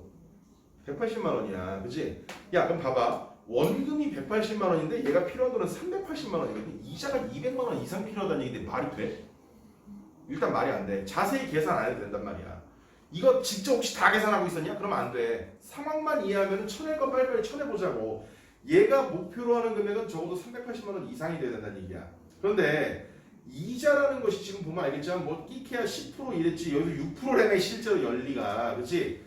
근데 5만 원씩 3년을 모으면 원금 자체가 180만 원밖에 안 돼. 180만 원에서 200만 원이 모자란데 6% 이자 받고 200만 원 말하는 게 말이 돼? 말이 안 되지. 볼 필요 없어요. 버려. 자 2번 용돈 15만 원 전부를 3년 동안 매월 정기적금에 넣어도 은행금리가 낮아 대학 입학금 마련할 수가 없대. 그럴까? 15만 원을 전부 넣으면 아까 전에 180만 원이었잖아. 5만 원씩 넣었을 때. 그 3배 아니냐. 그치? 아까 5만 원씩 3년 넣으면 180만 원이었다며. 그걸 기준으로 생각해봐. 그럼 3배인데 그 3배면 540만 원이에요. 이미 남아. 뭔 소리야? 틀렸네. 버려. 그럼 답 나왔는데. 아까 3번하고 5번 아니라며. 그럼 몇 번이 답이야? 4번이야. 더럽게 간단하네. 자 4번 붙자. 확인을 해야겠지? 3년 동안 매월 10만 원씩 내는 정기적금. 그럼 일단 원금이 얼마가 나와? 360만 원입니다. 이때 20만 원이 넘는 이자가 생길 거란다. 이자가 일단 얼마야? 6%인데 정기적금의 실효 수익률이 얼마라고 그랬어요? 9.25래. 그냥 9로 계산해봐. 9로. 360에 9로만 계산해도 얼마가 나오냐? 30몇만 원쯤 되겠네. 35만 원쯤 되지 않을까? 대충? 정확하게 계산하지 않아도. 그치? 그럼 여기서 세금을 떼래요. 그래 세금 떼야 돼. 세금 떼봐야 얼마 떼? 14%. 합쳐봐야 15.4%를 떼는 거거든. 15.4%를 얼핏 계산해봐도 한 10몇만 원짜리 아니면 뭐야? 30몇만 원에서 3만 얼마나 되겠다. 그치? 그럼 어쨌든 간에 거의 30만 원 돈의 이자를 받습니다. 그러니까 20만 원이 넘는 이자라는 말은 맞아 틀려. 맞죠? 그러므로 목표량 달성이야. 이해할 수 있겠어?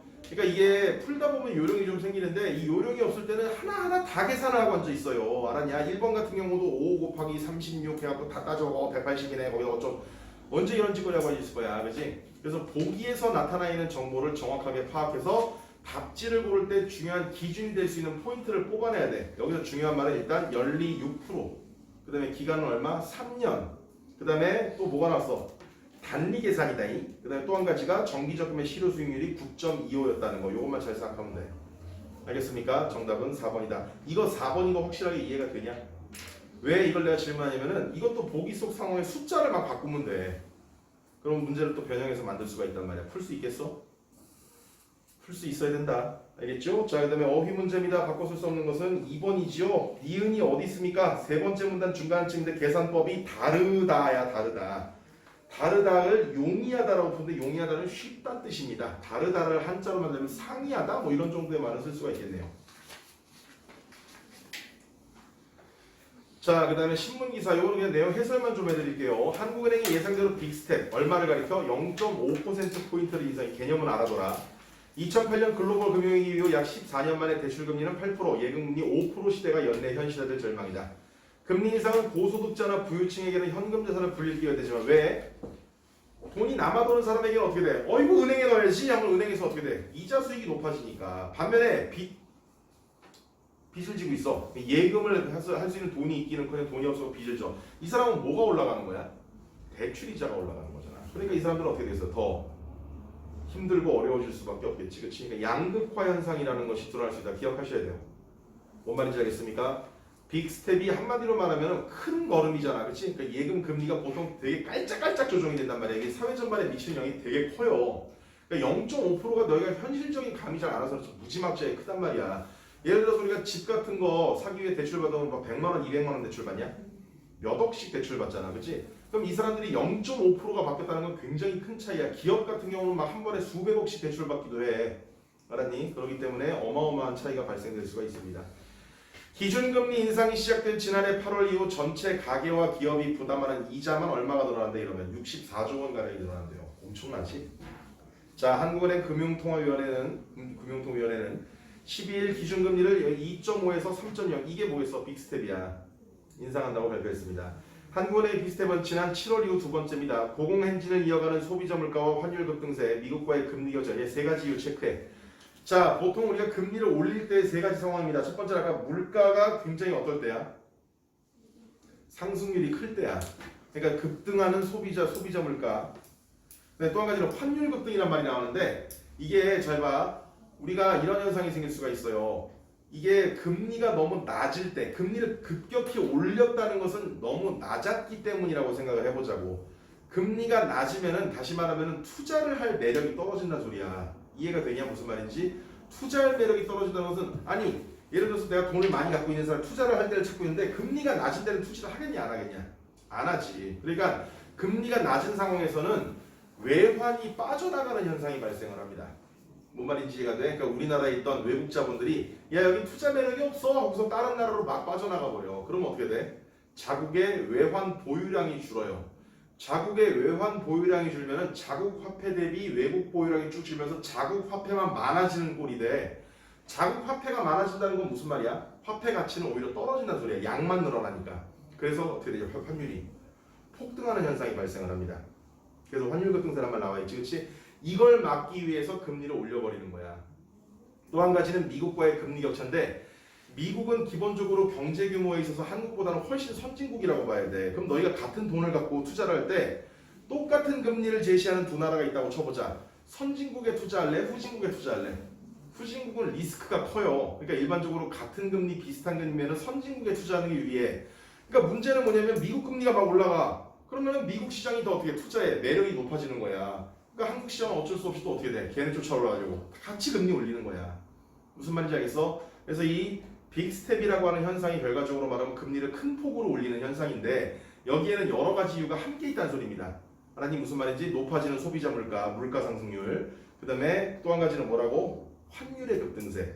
환율이 왜 급등하는지 알겠지? 그치? 물가가, 물가 아니라 이 금리가 떨어져 있는 상태에서는 어떻게 된다?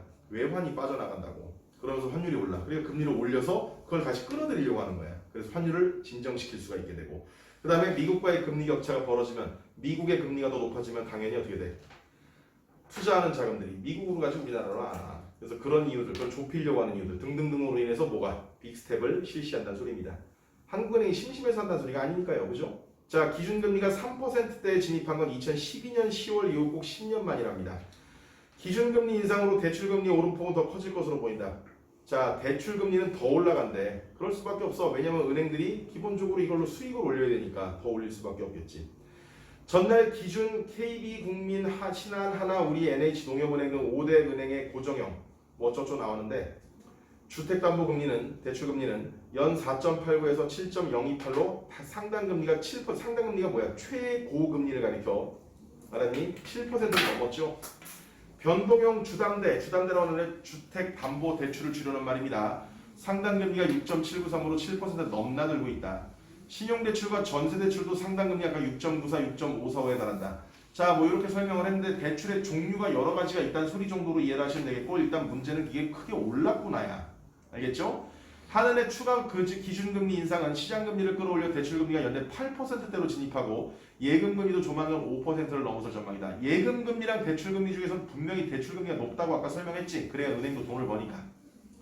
자, 당장 기준금리가 0.5% 오르게 되면 가계이자 부담이 6조 9천억 원이 증가하는 건 추산된다.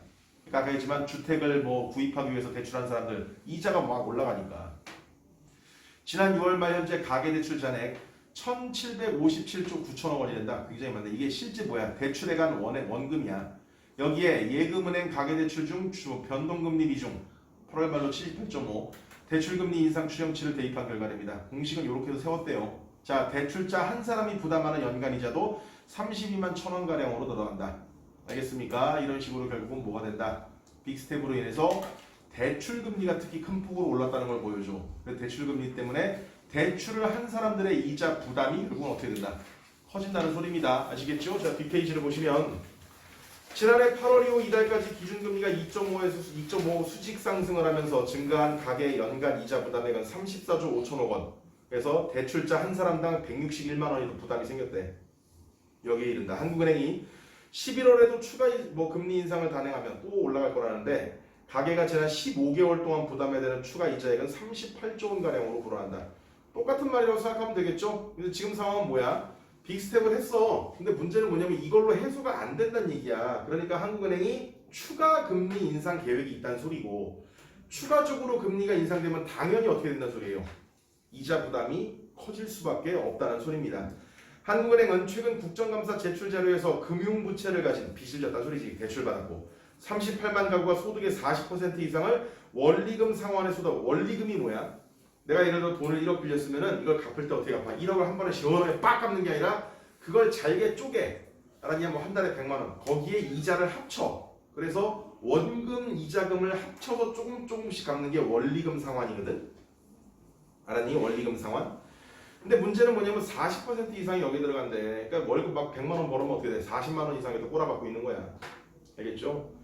이들 고위험 가구는 그러니까 이 사람들이 당연히 어떻게 되겠어? 버는 수익의 40% 이상을 원리금 갚느라고 써버리면 생활은 어떻게 해? 생활 자체가 안 되는 거야. 그래서 고위험 가구가 되는 거야. 그럼 이 사람들은 최후의 보루, 유사시는 어떻게 될까? 팔아야지. 집 팔고 땅 팔고 뭐 이런 식으로 알았어. 근데 그걸 다 팔아도 대출도 완전히 갚을 수 없는 것으로 나타난답니다. 엄청 위험하네.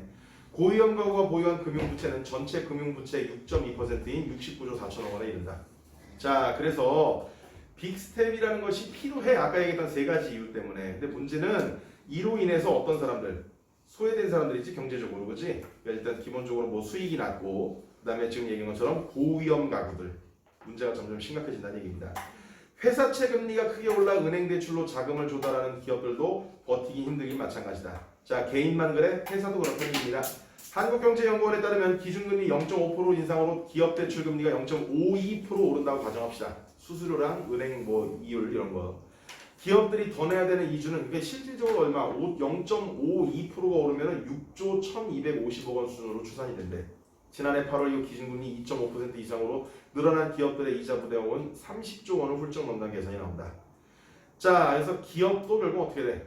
대출 이자가 상승하여 여러 가지로 어려움을 겪을 수밖에 없다는 소리가 되겠죠?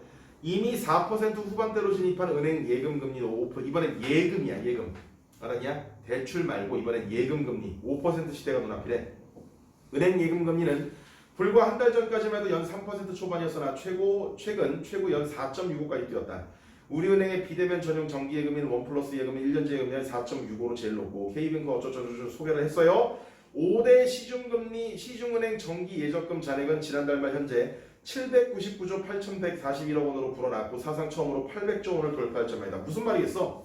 그동안 예금 금리가 낮아갖고 돈을 금고에 보관하던 사람들이 아싸 금리가 올랐구나 해서 은행에다 막 쏟아붓기 시작한 거야. 그래서 은행에 보유하고 있는 예적금 잔액 자체가 왕창 늘어났다는 소리예요. 알겠습니까? 무슨 말인지. 그래서 약 110조 가까운 돈이 흘러들어왔다는 얘기가 되겠습니다.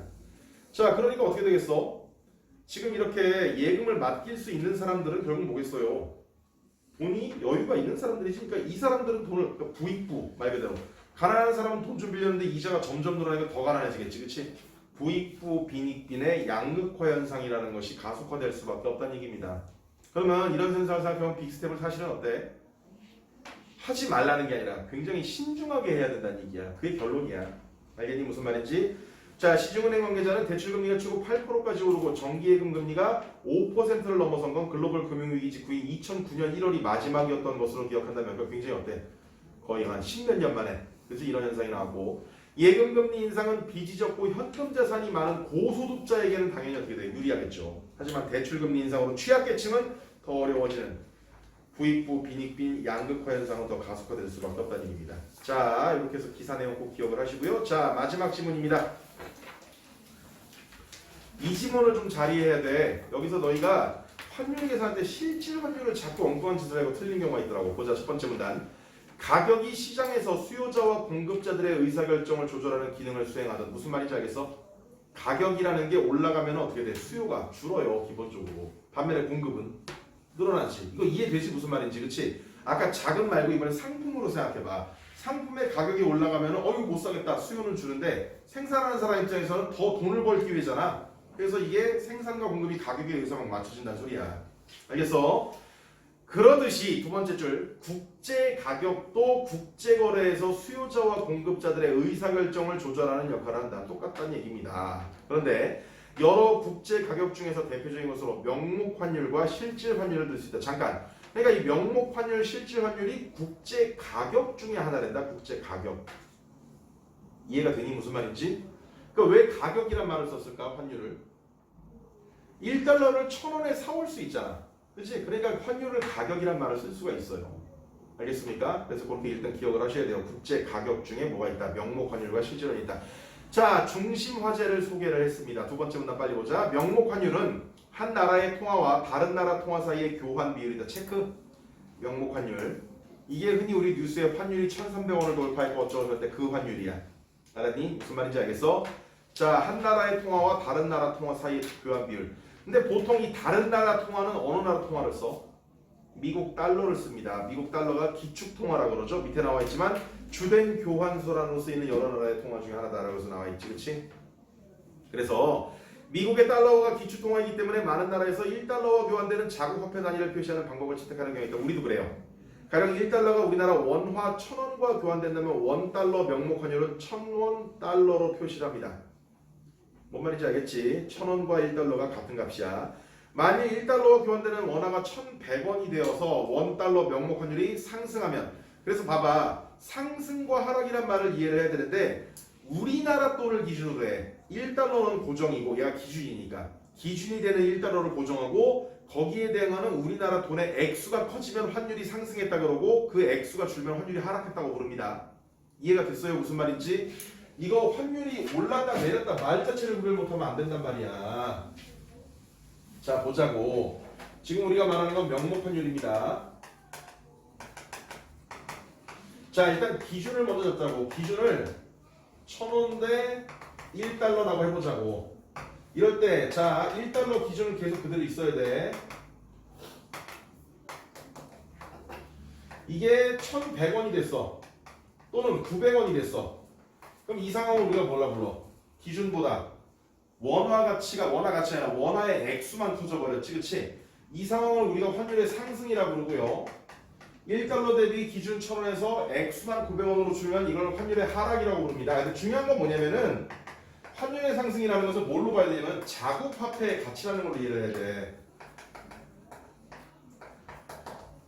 자국 화폐의 가치라는 측면으로 환율의 상승은 자국 화폐의 가치가 올라가는 거야, 내려가는 거야?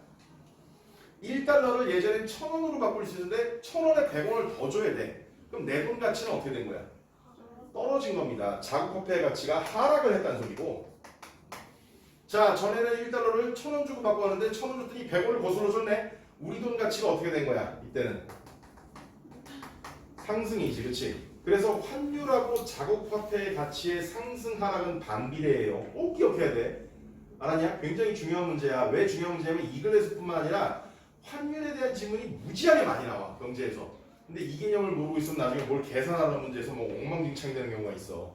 알겠지? 그래서 환율이 상승했다는 개념도 이해를 해야 되고 환율이 상승을 했다는 것은 자국 화폐의 가치는 거꾸로 하락했다는 뜻이야. 알았냐? 환율이 하락했다는 말, 이것은 자국화 가치가 상승했다는 소리입니다. 자, 계속 보세요. 그래서 그 말이 나와.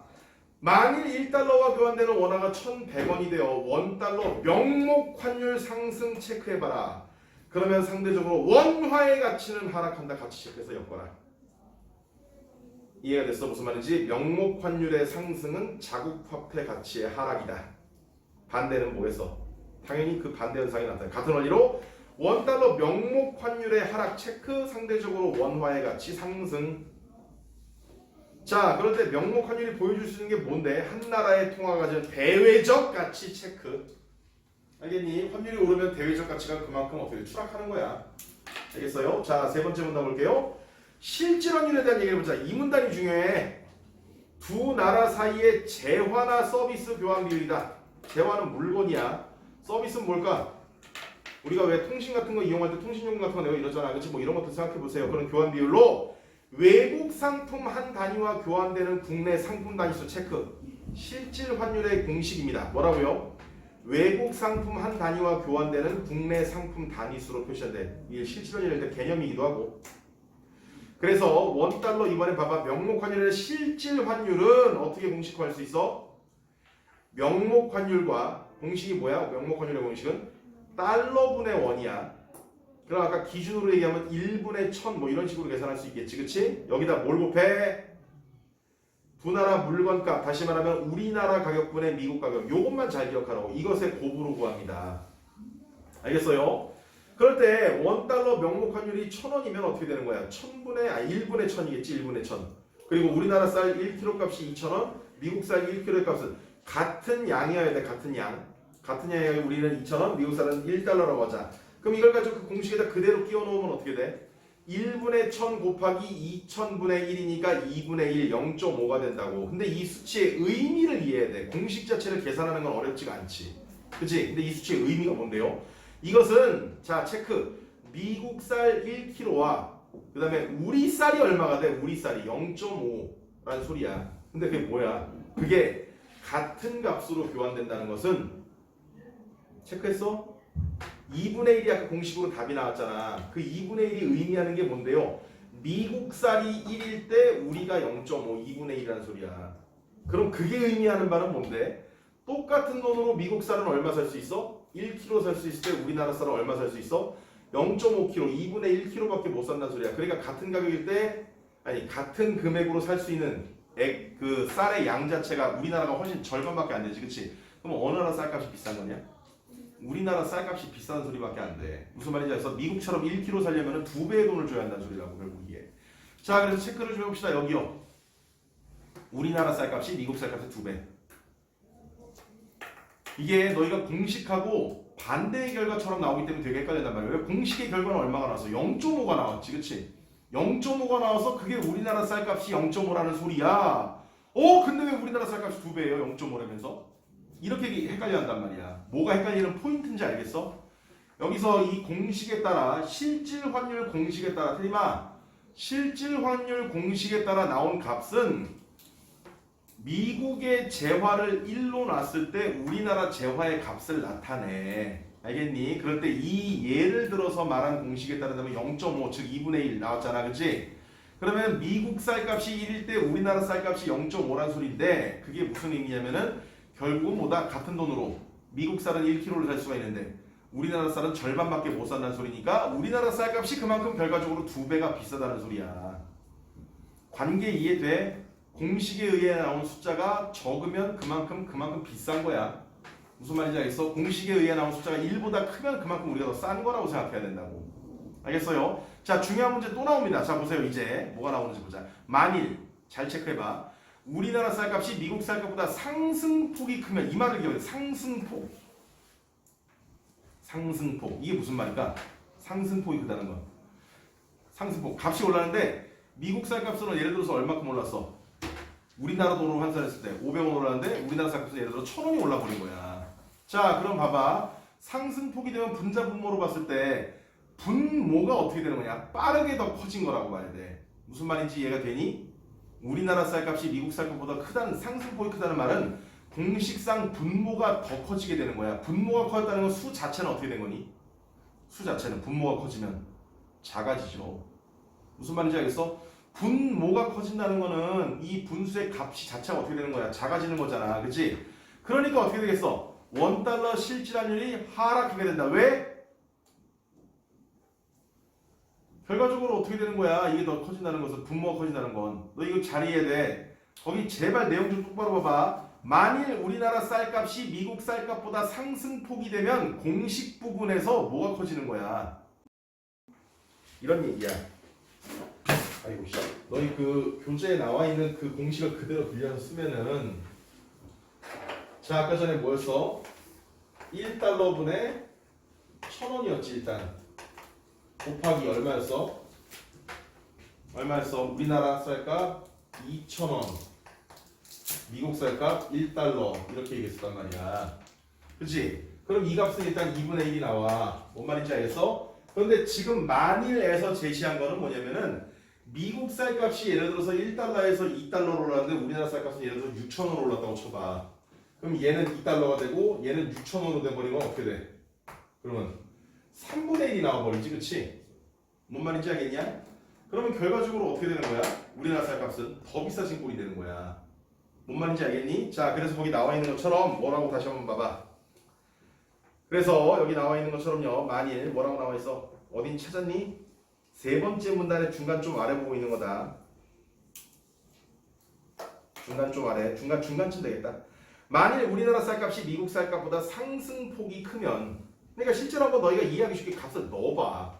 미국 쌀값은 1달러에서 2달러가 되는데 우리나라는 2배가 아니라 3배 6,000원으로 늘었다. 이렇게 치면 어떻게 돼? 값이 아까 2분의 1에서 3분의 1이 돼버리지 그치? 그럼 이것은 어떤 일이냐? 봐봐. 실질 환율의 하락이란 말 체크. 실질 환율이 하락했다는 건 숫자 자체가 더 적어졌다는 소리야. 알았니? 근데 실질 환율의 하락이란 말은 우리나라 쌀의 국제적 가격 경쟁력의 하락 연결해. 실질 환율이 하락했다는 것은 우리나라 쌀의 국제적 가격 경쟁력의 하락. 다시 말하면 우리나라 쌀이 더 비싸진 거란 소리야. 알 수 있겠어? 무슨 말인지? 자, 그래서 실질 환율이라는 것을 통해서 뭘 볼 수가 있다는 얘기야. 교환되는 재화나 서비스의 경쟁력을 볼 수가 있다고요. 자, 그 다음 볼까? 반대 상황도 봅시다. 반대로 미국 쌀값이 우리나라 쌀값보다 상승폭이 더 커. 이번엔 분자가 커지는 거지. 분자가 커지면 숫자 자체가 커지지. 숫자가 커지는 건 실질 환율 그 자체야. 뭔 말인지 알겠어? 그러니까 실질 환율이 더 커진 상승이고요. 그러면은 우리나라 쌀값이 상대적으로 좀 싸지는 결과가 돼. 그러니까 결과적으로 국제적인 가격 경쟁력이 어떻게 된다? 상승한다야. 이거 이해할 수 있겠어? 그래서 너희 이거 알기 쉽게 표현하려면 정리를 좀 해. 어떻게 정리하는 게 좋겠어? 결과적으로 중요한 거는 뭐냐면 우리나라 그 다음에 미국 가격이라고 해보자. 예를 들어서 그 다음에 상승폭이 이쪽이 크냐 이쪽이 크냐의 문제야. 무슨 말인지 알겠어? 그래서 1번 상승폭이 우리나라와 미국 중에 우리나라가 커. 그러면 이때는 어떤 일이 발생한다고? 분모가 커지는 건데 분모가 커지면 수 자체가 어떻게 돼? 작아지는 거잖아. 그치? 수 자체가 작아지는 것이므로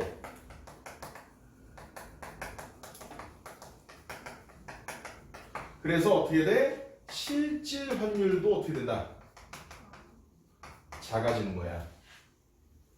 알았냐? 실질 환율이 작아졌다는 것은 결과적으로 우리나라 쌀 가격이 어떻게 되는 거예요? 결국은 우리나라 가격이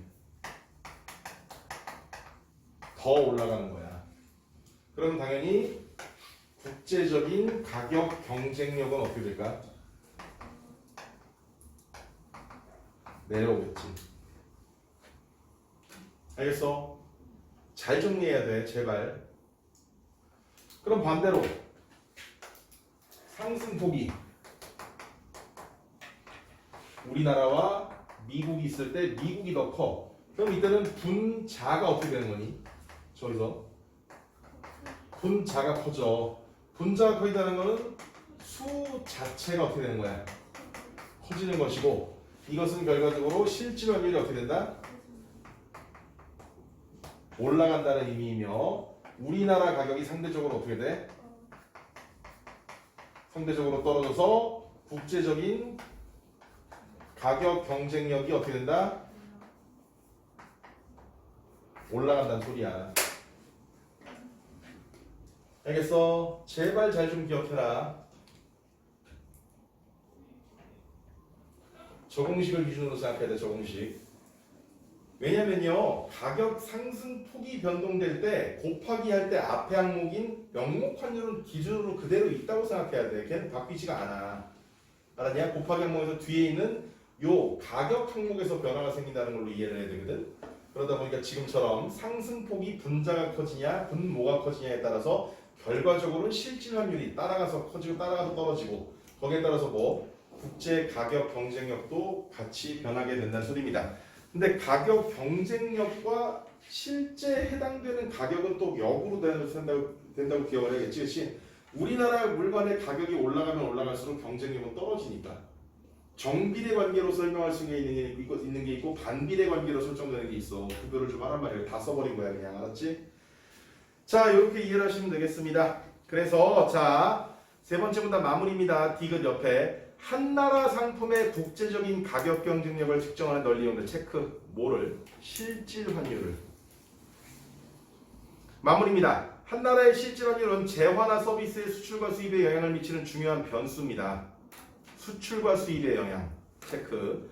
실질 환율의 변화는 국내외 경제에 큰 영향을 미친다. 그러겠죠? 실질 환율이 올라가 버렸다라고 하면 어떤 결과가 나오는 거야? 우리나라 가격 경쟁력이 올라가니까 수출이 많아지겠네. 실질 환율이 떨어졌습니다. 그럼 수출이 잘 되는 거야? 안 되는 거야? 안 되는 상황이라고 생각해야 될 거 아니야. 그치? 자, 그래서 나와 있죠. 우리나라 실질 환율이 상승하면 우리나라 제품값이 외국 제품에 비해 더 싸지고, 다시 말하면 가격 경쟁력이 올라감으로 수출이 증가하고 수입이 감소하며 국내 경기가 활성화됩니다. 수출과 수입으로 인해 나타난 지표를 우리가 경상수지라 불러요. 원래 경상수지. 수출이 수입보다 많으면 경상수지 흑자라 그러는데 그렇게 된다는 얘기고, 반면에 우리나라 실질 환율이 하락하면 뭐가 떨어지는 거야? 가격 경쟁력이 떨어진다는 소리지. 그럼 우리나라 제품이 비싸다는 소리야. 그러니까 수출이 돼 안 돼? 안 돼요. 수출이 감소하고 수입이 증가해서 국내 경기가 침체가 될 수 있습니다. 따라서 우리나라와 같이 수출 의존도가 높은 나라는 실질 환율 하락으로 큰 타격을 받을 수도 있대. 이게 결론이야. 알겠죠? 자, 23번 서술상 특징입니다. 정답 4번인데요. 대상의 개념 명목 환율과 실질 환율에 설명을 했고요. 그것에 대한 예를 세 번째 문단에 쌀 얘기를 하고 있지. 그치? 다양한 관점에서 살핀다는 건 잘못되면 장단점도 잘못된 말입니다. 새로운 의미 부여도 아니고 변화 과정 제시, 이유 분석 다 아닙니다. 24번 윗글의 내용과 일차전에서 1번 명목 환율은 두 나라 통화 사이의 교환 비율이다. 세 번째 문단 제일 첫 줄 봐봐. 두 번째 문단 제일 첫 줄. 명목 환율은 한 나라의 통화와 다른 나라 통화 사이의 교환 비율 나와 있죠? 2번 명목 환율을 대체하기 위해 만든 국제 가격이 실질 환율이다. 그래? 실질 환율의 개념은 세 번째 문단 처음에 있는데 두 나라 사이의 재화나 서비스의 교환 비율이다. 다시 말하면 명목 환율하고 근본적으로 어때? 달라요. 서로 다른 지표이고 서로 다른 쓰임새로 활용이 되는 개념입니다. 알겠습니까? 대체하는 게 아니에요. 절대로. 정답 2번이고 실질 환율이 하락하면 어떻게 돼? 가격 경쟁력이 하락한다는 소리지. 그치? 그러니까 우리나라 게 비싸. 그리고 수출이 돼야 안 돼. 안 된다며 수출 감소하고 수입이 증가합니다. 이 네 번째 문단에서도 확인돼요. 다섯 번째 줄부터 나와. 4번의 명목 환율과 실질 환율은 국제거래에서 의사결정을 조절하는 역할을 한다. 그게 첫 번째 문단에 나와 있습니다. 두 번째 줄. 국제가격도 국제거래에서 수요자와 공급자의 의사결정을 조절하는 역할을 한다. 이렇게 나와 있지. 그치? 그리고 거기에 뭐가 있어? 명목 환율과 실질 환율이 있다. 그 다음에 5번. 실질 환율은 외국 통화에 대한 자국 통화의 상대적 구매력을 반영한 표현이다. 이거 어디 있어? 세 번째 문단 저 끝에 밑에 세 번째 줄 디귿 위에 실질 환율은 외국 통화에 대한 자국 통화의 상대적 구매력이 반영된 것이므로 한 나라 상품의 국제적인 가격 경쟁력 측정에 널리 이용해 나와 있죠. 자, 25번 보겠습니다. 보기를 이해한 내용으로 적절하지 않은 겁니다. 자, 계산을 해봐야 되는데 봐봐. 일단 명목 환율이 먼저 나와 있어. 그럴 때 1월엔 어때? 환율이 지금 어때? 1달러 고현 비율 1,000원이야. 근데 7월에 어떻게 해서 1,100원이 됐으니까 이게 무슨 말이야? 환율이 올라갔다는 얘기입니다. 환율이 올라갔다는 얘기는 자국 화폐의 가치가 떨어졌다는 소리이기도 해요. 알겠습니까? 자, 그 다음에 이제 구분을 밑에 보자. A 상품이 1,000원일 때는 3,000원이었는데 1,100원일 때 8,800원으로 올랐어. 알았니? 무슨 말인지? 근데 이거 잘 생각해봐. 몇 배 올랐다고 생각해야 돼? 3,000원에서 8,000원 됐으면?